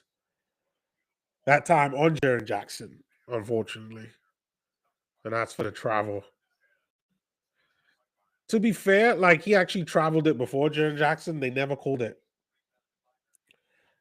Lowry with an open three. There we go, Jazz. Lead back up to 8.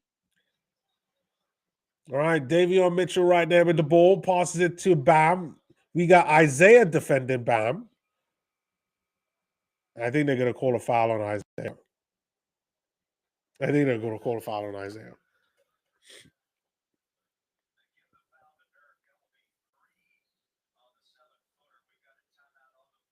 Oh, no. I think they call the foul on Nurkic. That sucks. That sucks big time. Nevertheless, game is on break right now. I'm going to take a break. I haven't taken a break since like the first half, but I'm going to take a quick break and I will be right back, guys.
All right, people, we are back. We do got a couple of changes here. It looks like the Jazz are thinking it's time to tank. Cody Williams is coming into the game. We got Lowry, Nurkic, Cody. I can't see who Isaiah, and who else is there? I missed someone. And Ace. That's who we got in the game right now.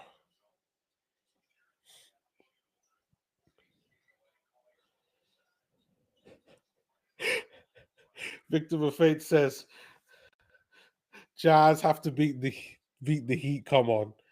Listen, I get it. I get it, honestly. I do. But you just don't know.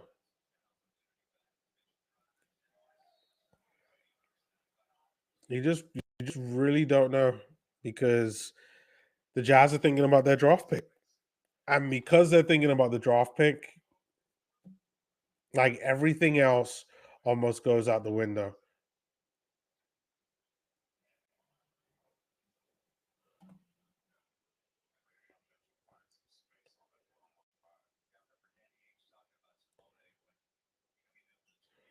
All right, Davion Mitchell to the line now. We got 5.5 minutes left. This game is kind of still flying by.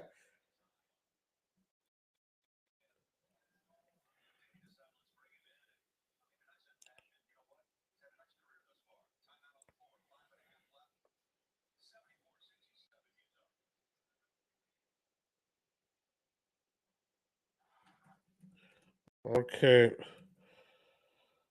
Looks like game is on break, but I've kind of done most things. Oh, well, I got some admins, YouTube stuff I gotta do there. Give me 1 sec, and I'll be right. And I'll be with you guys.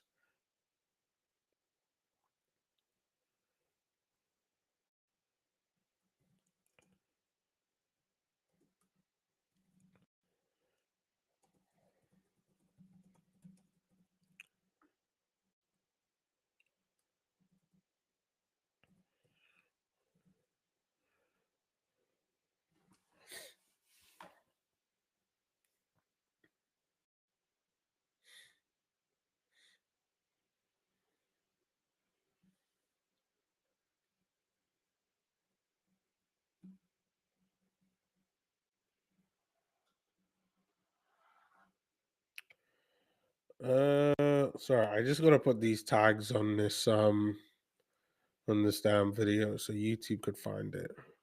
Well, at least other people could find it. Okay. All right.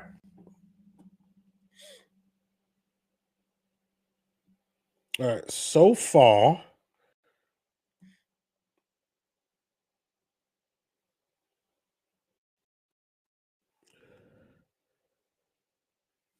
it looks as though they're gonna start rotating. Lowry probably is gonna have to come out. Jaren's eventually gonna come out. Nurkic there will probably stay for a little bit more. And then Filipowski, Cody, Bryce, Vince Williams Jr., and John Conchar will probably end up playing like all of the fourth.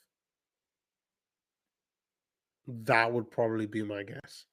I think the Jazz are going to do whatever they need to do in order to like lose games. It'd be great if they got Isaiah Collier to a double-double. And shouts out to Yusuf Nurkic. He has a double-double as well. 10 points, 15 rebounds. Wow. And Isaiah Collier, yeah, he's got 7 points and 9 assists.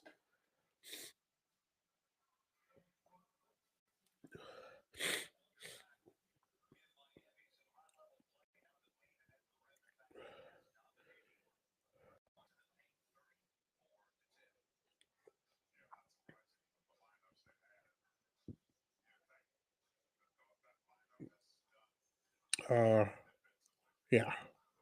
Yeah, they could get Isaiah Collier to a double-double. That would be nice. Maybe Lowry might end up with a double-double, but we're kind of used to seeing that from him.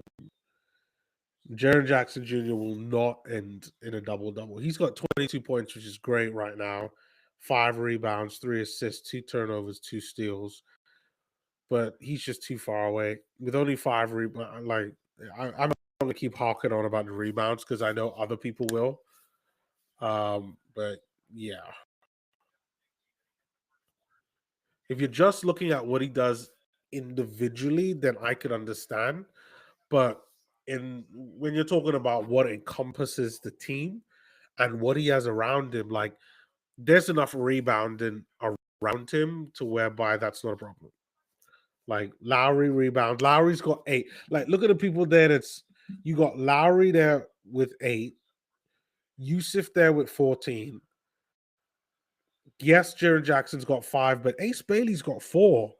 Filipowski has played like way less minutes than him, and he has 3 rebounds. And at some point, Filipowski will come into this game, and Filipowski will like surpass him on rebounds. And he's got 3 right now. So yeah. So right now, Jazz are up by 8, 76 to 68, with exactly 5 minutes, 10 seconds left. Jaime Jaquez right there, almost playing point guard. Jazz might be looking for a win on this one. And I hope they do, because they lost the last one. I just think, like, yeah, why not? Looks like they're bringing Lowry out the game.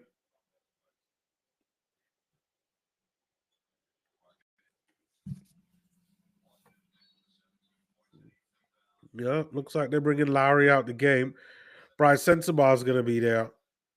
Yakachonis there to bam. That's a miss. That's a miss.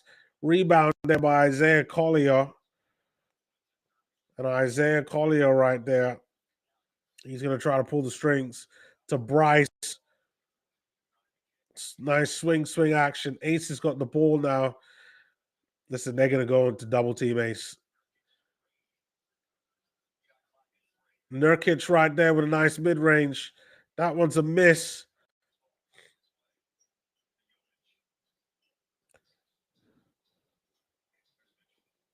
Yakachonis right there to Jovic.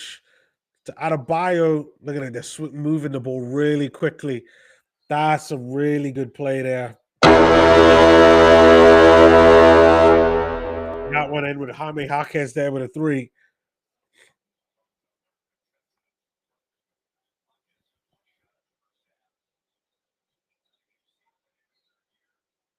And then Bryce Sensabaugh on the other end, he gets fouled. Hear this. The Jazz have 34 points in the paint, and the Heat have 10. Already, the Jaren Jackson impact. Like, the Heat have been pretty good, but they're avoiding playing in the paint. They don't want to have too many turnovers. They got a guy like Jaren Jackson who can block. Lowry could rebound. Nurkic could rebound. Like, you got 3 guys that can block and rebound.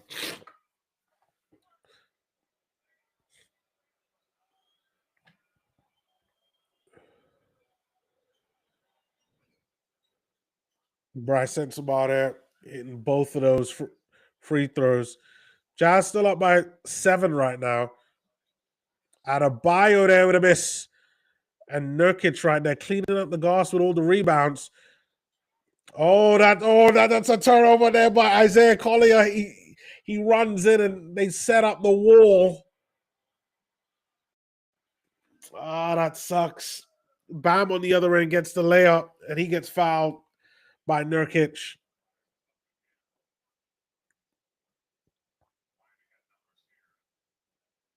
That's a tough one for Nurkic. Doesn't really do much wrong.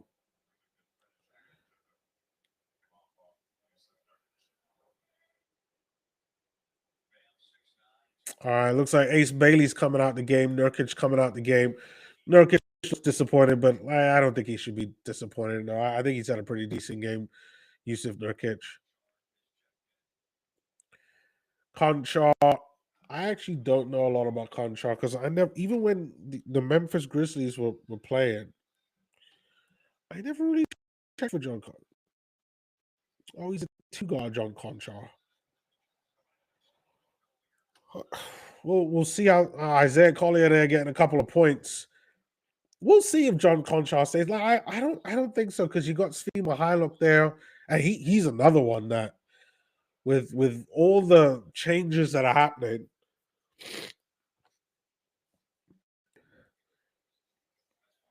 it's going to be tough for him to get minutes.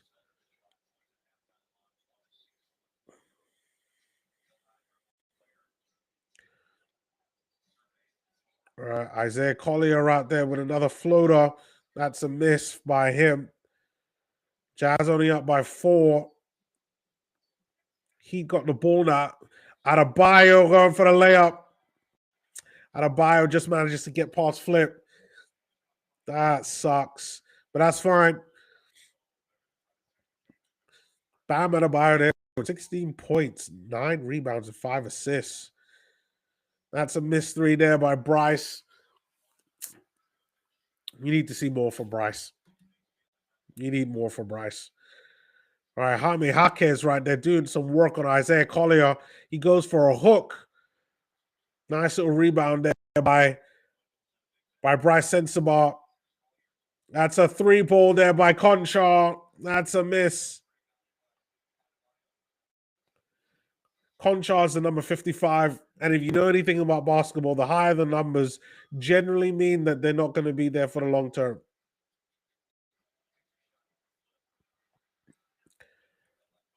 All right, Cody Williams now has the ball. We haven't seen anything from Cody. Like, these new guys have come in, have kind of like squeezed his minutes out, but I think he did enough. Oh, that's a turnover there. That's Isaiah. Come on now. You got to do better than that. I think that's what, the 3rd turnover there from Isaiah. That's not good, Isaiah. You got to do a better job than that. Look at that. That's too easy, Isaiah. It's like, where's the defensive awareness? Like I was telling Calamari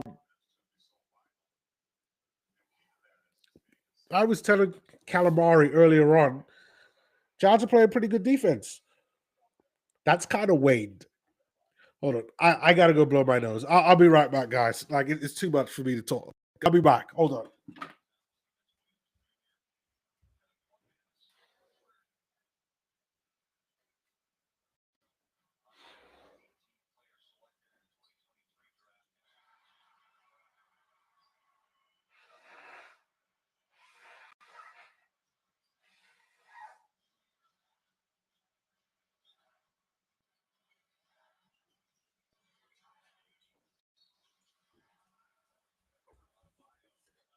All right.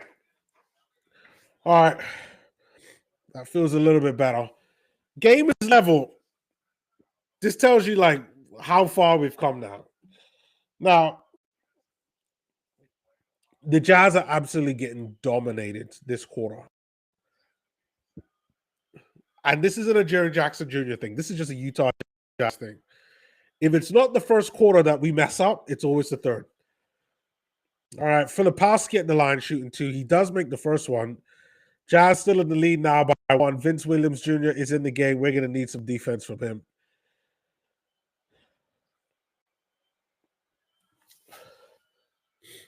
Definitely going to need some defense from him. All right, Filipowski taking the second one. He makes that one. All right, Jazz up by 2 right now. Both teams are in the bonus, which is good.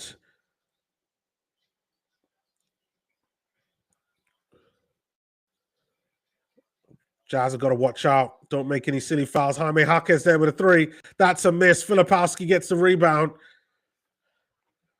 Like I said, you don't have a problem with rebounding. Filipowski there with his 4th rebound now. He's got 8 points in his 11 minutes of play. Oh, that's a turnover there by the Jazz. At least they forced the foul. And the Heat number 12, Drew Smith, is going to go to the line to shoot 2.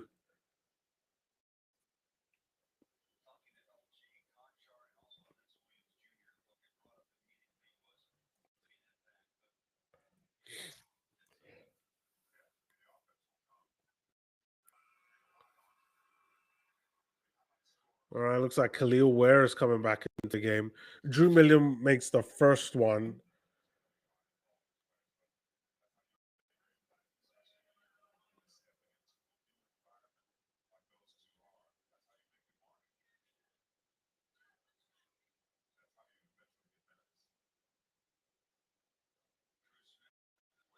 All right, Drew Smith right there with the second one. He makes both of them. Game now back level. You got 45 seconds. What the yo, Conchar, like you just got here. Like no silliness now, no stupidness. Isaiah Collier there with the ball, passes it there to Conchar. Conchar right there, Vince Williams Jr. Oh, that was big. That was a big three by Vince Williams. You got 20 seconds left. And Yakachonis right there with the ball right now. Vince Williams Jr. is going to pick him up.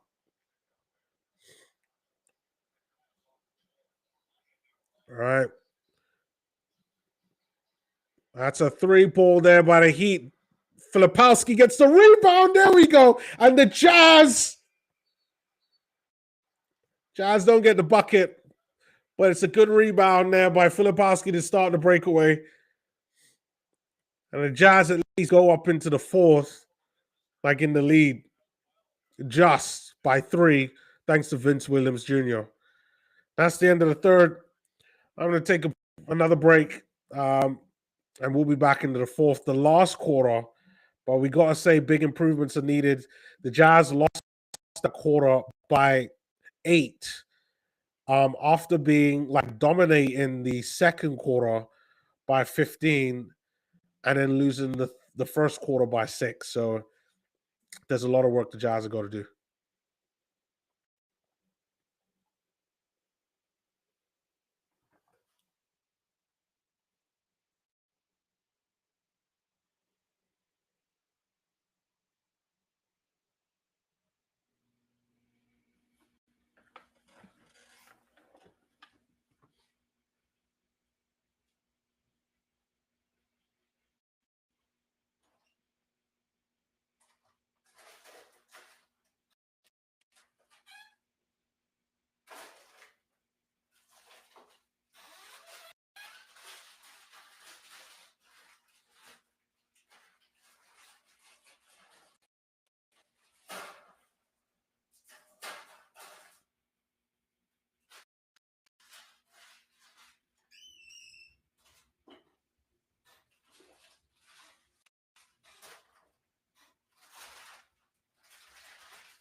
All right, we are back. We are going into the fourth, and it's about to go down. All right.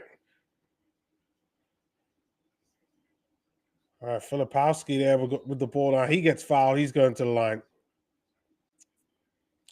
That's what you want from Flip. Get fouled, go to the line, become a good free throw shooter. Every now and again, drop a 3, hit your mid-range. You know, you got your spin move. You got Jaren on the bench talking to Cody, yeah, sharing some defensive tactics, defensive skills with Elijah Harkless there as well. That's another defensive guy for us. Gotta love EJ. One of the unsung heroes of the Utah Jazz's team.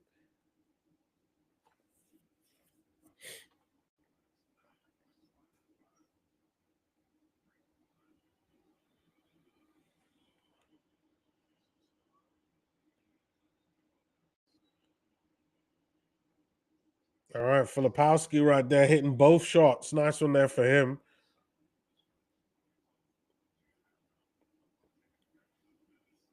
And we got Drew Smith or Drew Hill, whatever his name is. Drew Smith right there setting things up. Look at Vince Williams Jr. looks great. Filipowski with an open three. That's a miss. That is not something I was expecting there from Filipowski. Jaime Jaquez right there driving to the basket. He gets fouled there. Is I calling it on Ace Bailey or is it on Flip this time? Too easy.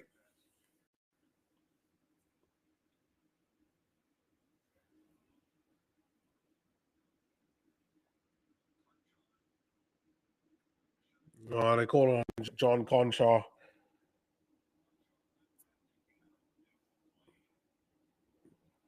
All right, Jaime Jaquez making the first one.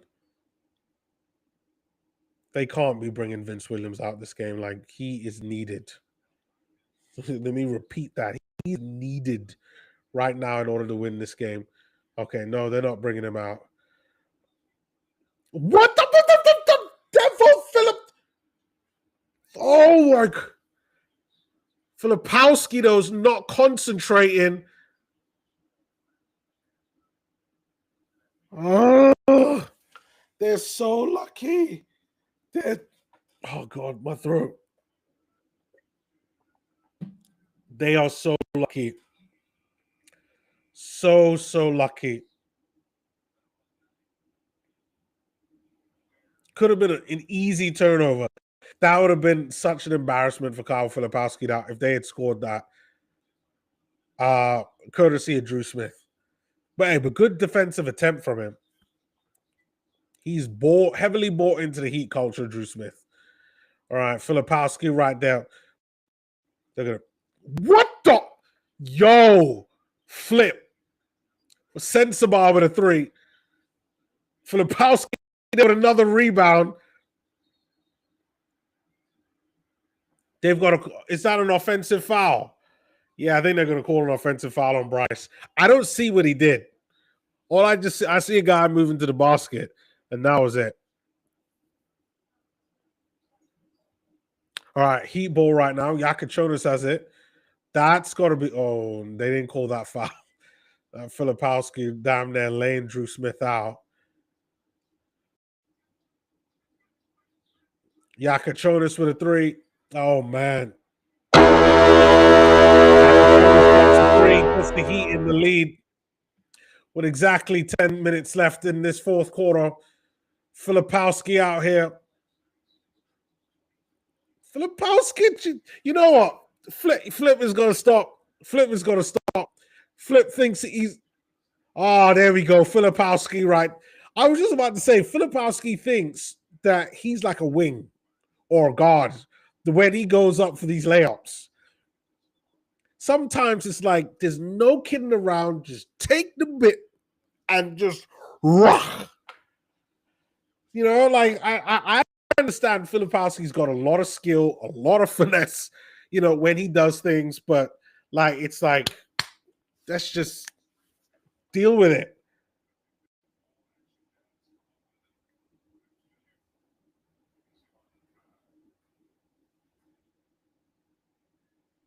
All right, I showed replays from that Kyle Filipowski dunk.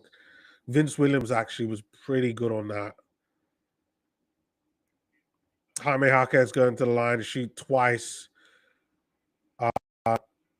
Now in this play, they're bringing on Cody. Who they taking off? They can't be taking off Vince Williams Jr. They couldn't be this ridiculous. All right, Bryce is coming out. Yeah, Bryce hasn't looked great. Bryce does not look great. All right, Yakachonis. Sorry, I'm not Yakachonis. Jaime Yaka is making both of his free throws. He take the lead again. They're up by 1. John Conchar, 3 for Vince Williams. That one doesn't do well. That one's a miss. And Jaime Jaquez is taking over. That's got to be a travel. They call a foul that time on Ace Bailey. Seems like every time an Ace tries to defend, they call a foul on him.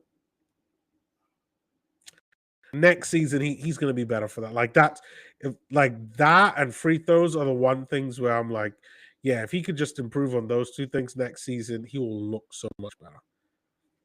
And then in the third season, just consistency, then woof.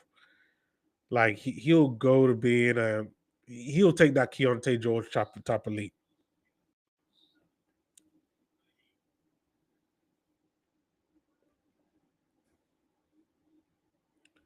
Jaime Jaquez makes one of the two. Heat's still up by 2 right now. Vince Williams Jr. has the ball, playing as that point guard.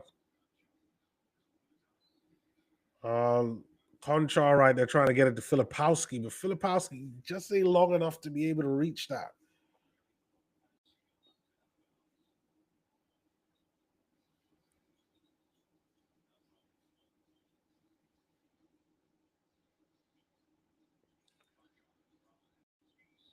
All right, Ace Bailey there with a nice mid-range shot.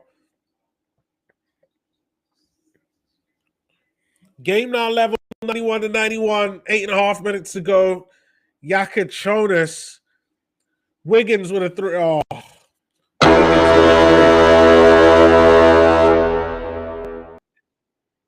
All right. Heat back up by 3, courtesy of Andrew Wiggins. Cody there passing it to Filipowski. Ball gets knocked off. I think that's Jovic who knocked it out.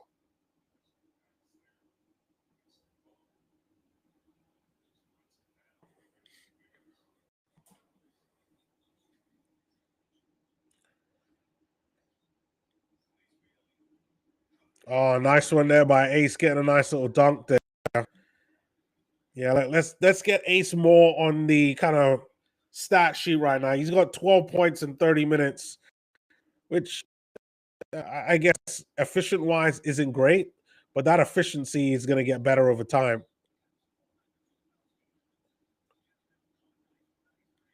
All right, Vince Williams Jr. playing the point. At least on the defensive side, he's been pretty good. John Conchar to Vince. That's going to be a foul. Oh, it's a turnover. I thought he got fouled. Oh, what happened?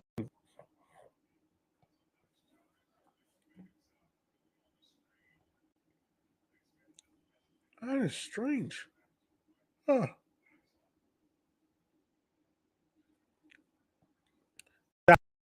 I'm going to get a stop on this next play.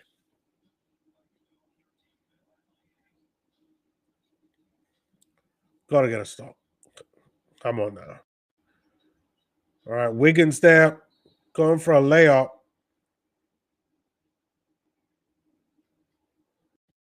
You got Ace Bailey again. They call a foul. Sorry, not Wiggins. Drew Smith going for a layup on that one. Oh, no, that was Wiggins. But again, they call another foul on Ace. Like every single bit of contact that Ace is doing, like they call fouls for everything.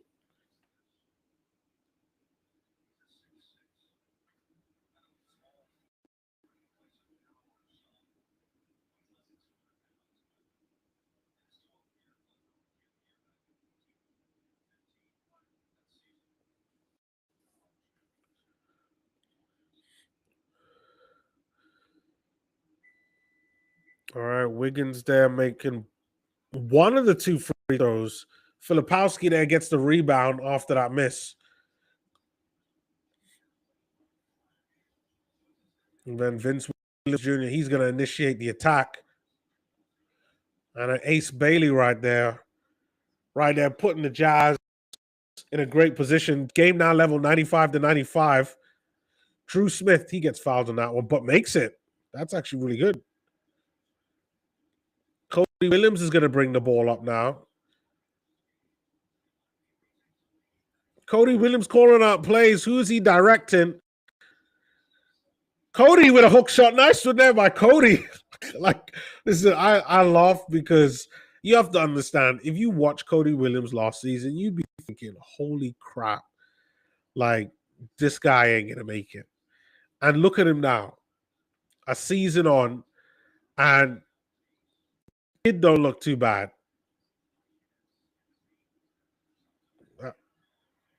That's going to be Bam Adebayo there. He's back in the game. He gets a dunk over flip to put the Heat back up. All right, Vince Williams Jr. right there with the ball now. Vince Williams to Ace to Conchar. The flip. That's a miss. Oh, that's a block. That's a nice block there by Cody. And Filipowski gets the easy layup. Game still level. 99 for the Jazz, 99 for the Heat. I like it. I like it a lot.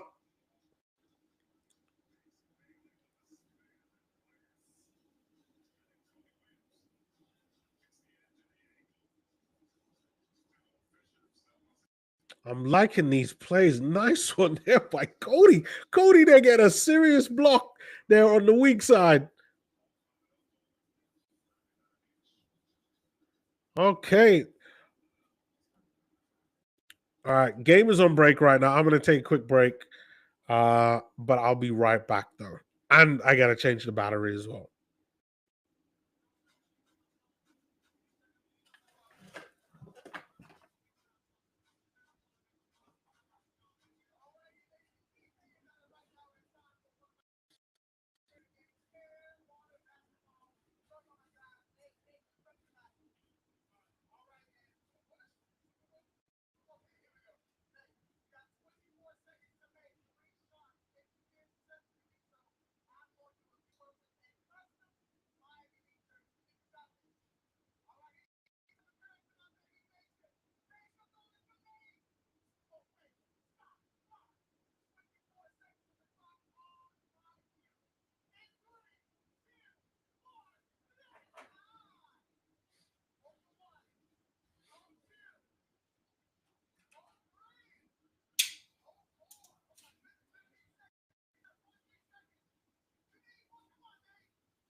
All right.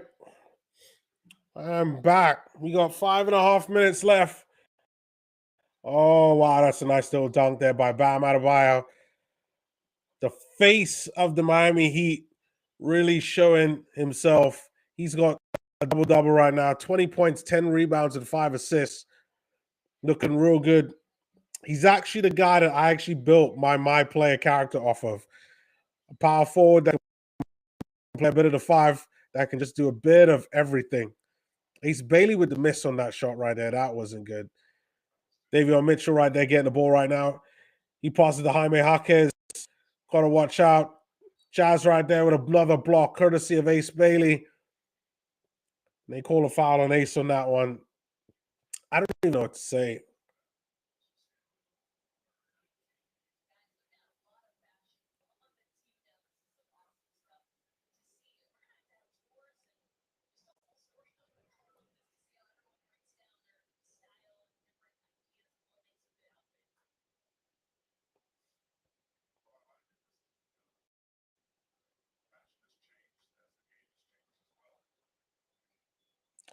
All right, that's a missed free throw there from the Heat.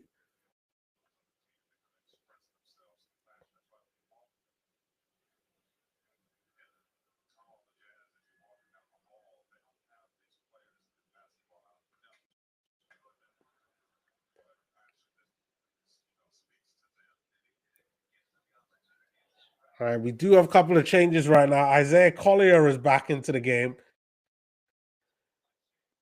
I think that's going to be Vince Williams Jr. is going to be out. Bryce Sensabaugh coming back in. Ace Bailey. So it's really the young guys right now. And we obviously know the reason why that is. The Heat are up by 3, 104 to 101. This isn't going to be a high-scoring game. We obviously know if the Jazz wanted to win this, they could, because Lowry's been out for a while and Jaren Jackson Jr. has been out for a while. That's a turnover there by Isaiah. Oh, man. Alley-oop there.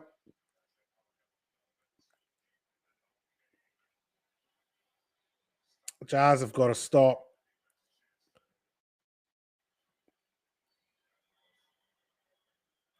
All right, Flip is going to go to the line. Heat up by 5, but, you know, if these young guys could just lock down and just defend just for the next 5 minutes and not think about themselves, just think about the team and just defend, like we could get a win out of this. But I just have the feeling that they're thinking about tank. I could just smell it. I could smell the stink off of this game. And it smells like tank. It smells like I want the draft pick. Filipowski's going against the grain, though. He does make the first of his free throws, though.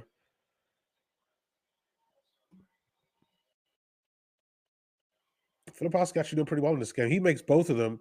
He's at 16 points right now, 10 rebounds. Well done to Filipowski. Filipowski has a double so far, and I know that eventually I'll be kind of looking at like the Jazz players and what they're doing. But shout out to Kyle Filipowski. Like, played pretty well here throughout this game.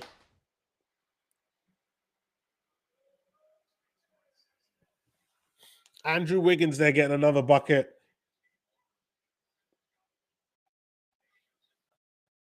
Bryce with 3. Oh, that's nice. Finally, Bryce Sensabaugh.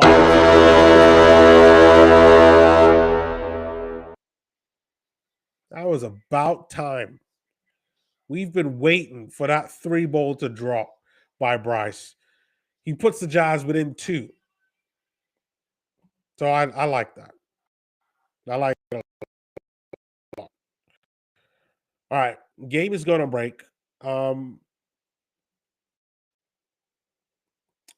Yeah, I think I'll stay with you guys. Like, we ain't got long to go. But yeah, let me know your comments on the game. I see there's 2 people in there. I assume one of them is victim of fate. I know he said he was in and out. But if that is yourself, Calamari, let me know what you think about the game there so far. At least what you think about the end of the game. I think they're thinking about the tank right now. That's why we haven't seen Jaren Jackson Jr. or Lowry marketing in this game. They're just, they're thinking about that draft pick. Like Lowry and Jaren Jackson Jr. have played exactly 25 minutes. Same thing with Yusuf Nurkic, like exactly 25 minutes. Vince Williams Jr., he's played 15. They've told him, yeah, you're only getting 15, Vince. We don't want you defending too well. Hey, and hear this. Vince Williams Jr., he's got 5 points and 7 assists in 15 minutes. Like, not bad. Like, at all. You think about the fact that, like, Isaiah has played 31 minutes and he's got 11 points and 9 assists. Like, not bad at all by Vince Williams Jr. He might be one of the ones to end up staying.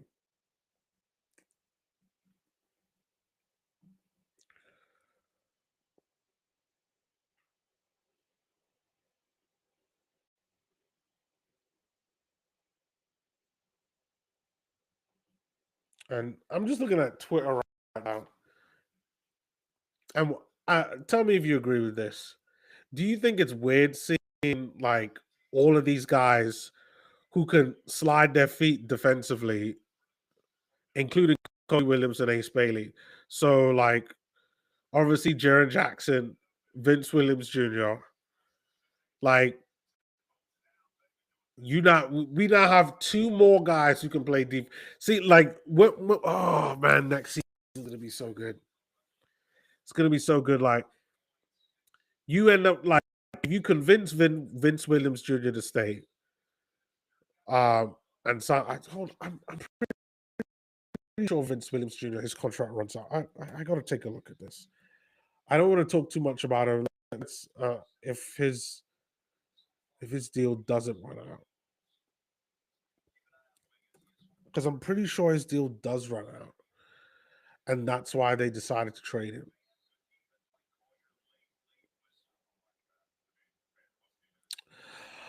Oh, okay. So Vince Williams Jr. he does have another year, but it depends on the Jazz. So it's a club option.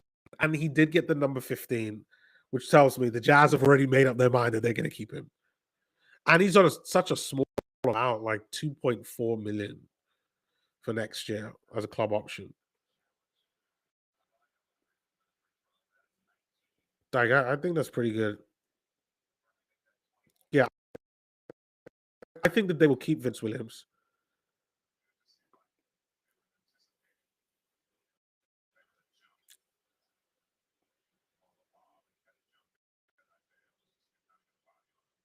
James Swart. Welcome to the channel, James. What do you think we should do with our pick? Trade it for future assets or pick someone? I think that's what you mean. I think we should pick someone. But I think it just depends on. No, I think we should pick someone. I think that's the best thing the Jazz could do. Who they pick will be interesting. I know everybody talks about like AJ and Darren and Cam, but I just believe that more than likely we won't get any of those picks. So I think that's when you have to start looking at everybody else. And I think that's the part that like people aren't like really thinking about. Like I'm gonna go on Tankathon right now. And you know what? I'll actually go up and share my screen. And we'll do a bit of it. So let me change the layout here.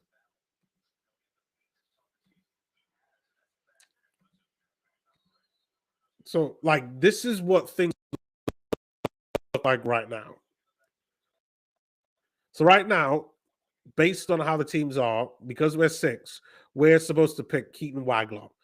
We don't need more. We don't need more 2 guards. I can tell you that right now. We do not need a shooting guard. We do not need a point guard. We don't need any guards. We could probably do with another small forward. Yeah, that's probably where like our pick is going to be. It has to be a small forward. Now, if you take away like if you probably take away like, don't look at the top three because those ones are given, and you start looking at Caleb Wilson, you start looking at Nate Ament, and this is the problem. Caleb Wilson, Nate Ament, like where are the other small forwards? Where are the other small forwards? And then there's Tunde Yesufo. Like, and then even after him, then there's Karim Lopez. There aren't that many small forwards in this. Joshua Jefferson. But if you get a top 8 pick, you really are like the most you're going to use it for is somebody that's going to be at least within the top 14. So ideally, you're probably going to say Caleb Wilson. Give yourself some size. But it's so actually tough to call, to be honest.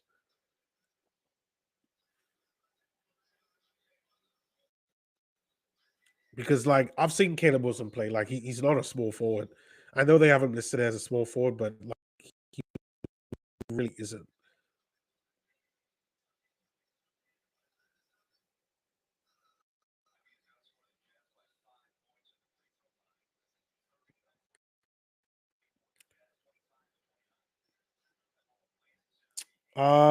James says Keaton could be someone in the draft. Yeah, but like he's a guard. Like we don't need another guard, and like a 2 guard. I get it. Like I get it. He could be special, but if you understand like what's going to happen, like Ace Bailey is playing the 2 next season. Like Ace is playing the 2. Like if you're like if you're gonna bring a guy like that, like the guy that you want to bring in, like you want to bring in someone that can play in multiple positions, even though it might not say like Keaton Wagler, it's only really the point guard position and the 2 guard, but like I don't know, I don't know if he could play the point. Like you could talk about like, yeah, you could train him, and yeah, that's always a possibility, but for me, I was never a fan of that. Like, yeah, that's going to be tough because you got Vince Williams Jr., you got Bryce Sensabaugh, you got Hylock, Cody, like Ace, like you got you got a lot of guys that can play the 2. But I actually think that it's really that it's more that 3, 4, 5, probably more so the 3 position, maybe the 4. Because if you keep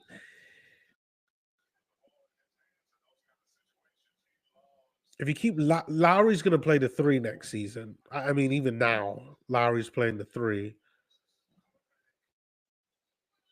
So you play Lowry at the 3. Yeah, I do.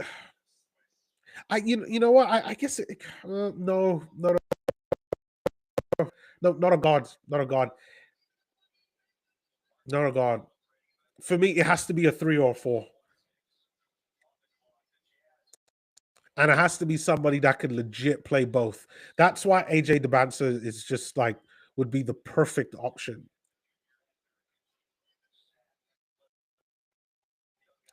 Like AJ would just be the perfect option because like he's a small forward, but like he's big enough to play the 4.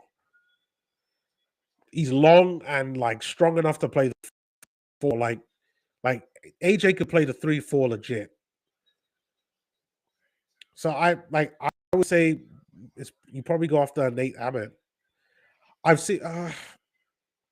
I probably need to watch more Caleb Wilson. I need to watch more Caleb Wilson and Nate Ament. For me, Caleb Wilson looks like he's built like a power forward. He looks like he's built like Filipowski, but athletic.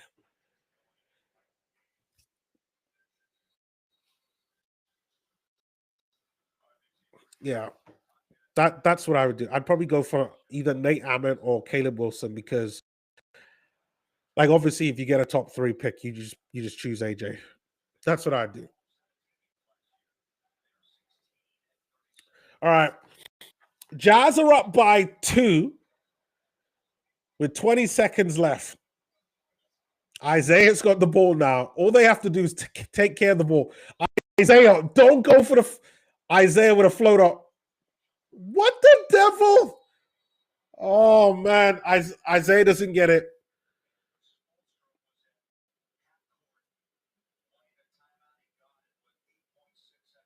All right. There's 8-point-something seconds left in this first quarter. This is going to be crazy.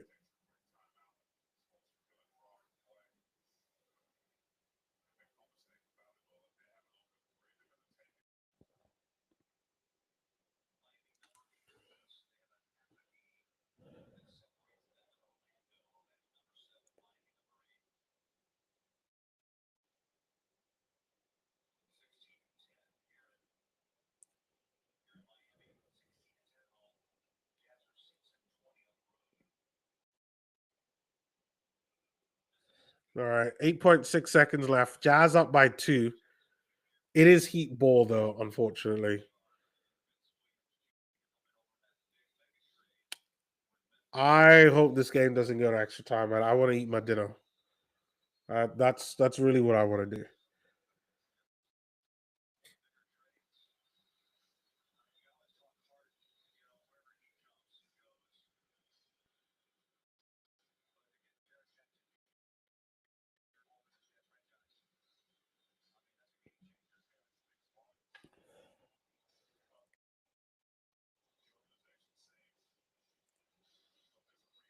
All right, here we go. Last 8 seconds of the game. I mean,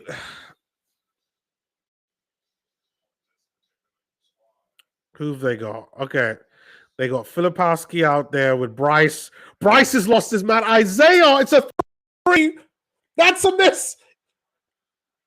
That Jazz win. No. Oh, they foul. They foul. Jazz are going to win this. Jazz are going to win this. Ooh, hold on. Why'd you want the game to go into overtime? Georgia Pre says, I need this game to go into overtime. I don't think it is. The Heat missed their 3.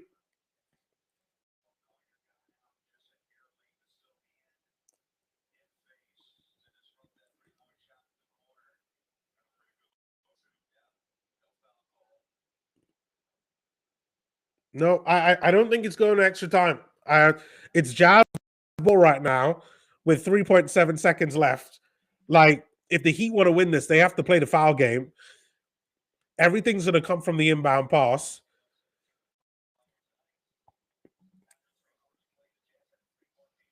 Oh, okay. Georgia says fantasy. Okay. All right. And then I understand that. I guess anything is possible. I would not like it. I'm telling you this. Like, if somehow we mess this up in 3 seconds, that means we would have lost possession and then allowed the Heat to score.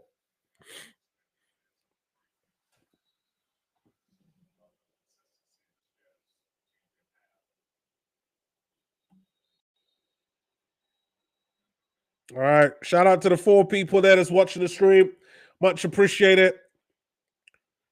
If you like the watch along content, please do subscribe to the channel. We're about to see whether the Jazz are going to win this. Let's go. Cody with the inbound pass. Sweet baby Jesus. Help. There we go. There we go. Oh, that's it. Bryce gets fouled. Bryce is going to the line. Oh, they foul Filipowski, though. Filipowski's on the ground. Was he? I think he got what? Hitting stomach? That's what it looks like. Oh, Filipowski runs into Isaiah's head, and just literally it's like a football tackle. And Isaiah's moving like he doesn't even feel it. It's just like, oh, I'm just moving. Isaiah Collier is like a tank. He's like a little baby tank. I can't even, or at least compared to Filipowski.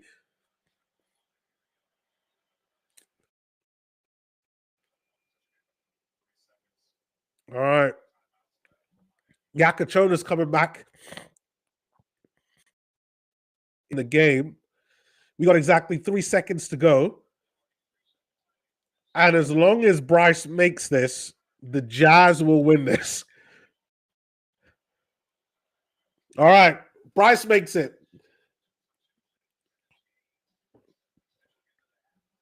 Oh, that's a missed three. Jazz take the win. Jazz take the win. Can we get some cheering, people? Yes. Yes. There we go.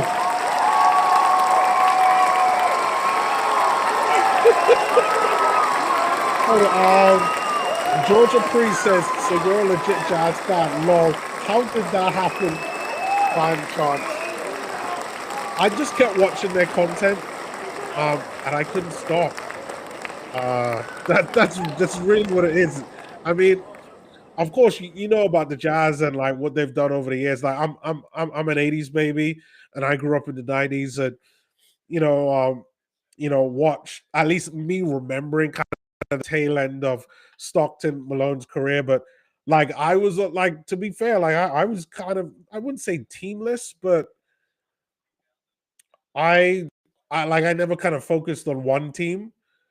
But it's probably only been over the past what, 4 or 5 years that I would say that like I've been actually like a true Jazz fan, where like I've consistently watched their games and interact with Jazz fans and be just in around like what they're trying to do. But no, yeah, like for me, I just couldn't stop. That's really what it was. Like the Jazz media, I just kept being around it. I kept being invested on their draft picks as well. And especially when they went into rebuild mode after Donovan and Rudy, like, oof, yeah, that's when I really started to get invested. I gotta say this, right? Like, I don't know if you're a Jazz fan, Georgia, but like, can someone tell me why Keontae is always there now? Like when the players are doing like the interviews at the end, like Key, you got to let somebody else shine, bro. You got to let someone else shine. Like this ain't OKC. Like not everybody needs to be there. Like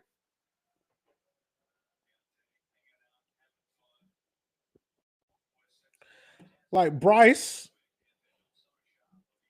Bryce should have had a decent game. What did Bryce do in today's game?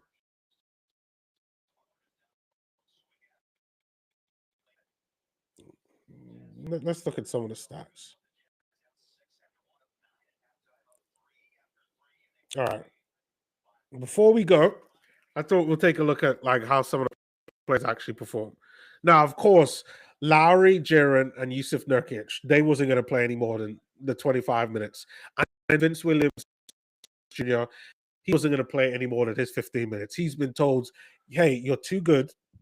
Like, settle down. Like, we don't want you helping us to win games. So Isaiah just missed the double-double. Just missed the double-double. But like we talked a lot about these three guys. Like great games from Lowry, Jerry Jackson, and Yusuf Nurkic. Again, good performance, really consistent. Yusuf Nurkic finishes off with a double-double. Lowry kind of had a tame game, but that's because the Heat did really well to stop him. You got to say that. But everybody else, like Ace in the end, I thought it was pretty good. But again, just more consistency. Like consistency from three, 50% for the field is pretty good. The 8 rebounds is nice. That's one thing I like about Ace. Like no matter how well or not well he doesn't do, when you look at what he does on all aspects of the game, like it's pretty solid all around. Filipowski there again, like the performance, he finishes on a double-double, 16 points, 11 rebounds, 2 assists, only 1 turnover, 2 steals.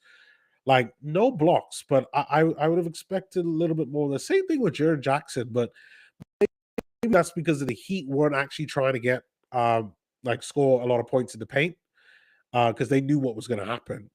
So yeah, maybe I would have expected more from there. But yeah, really like Filipowski's performance. Again, I don't know where the 3-point shot went with Filipowski.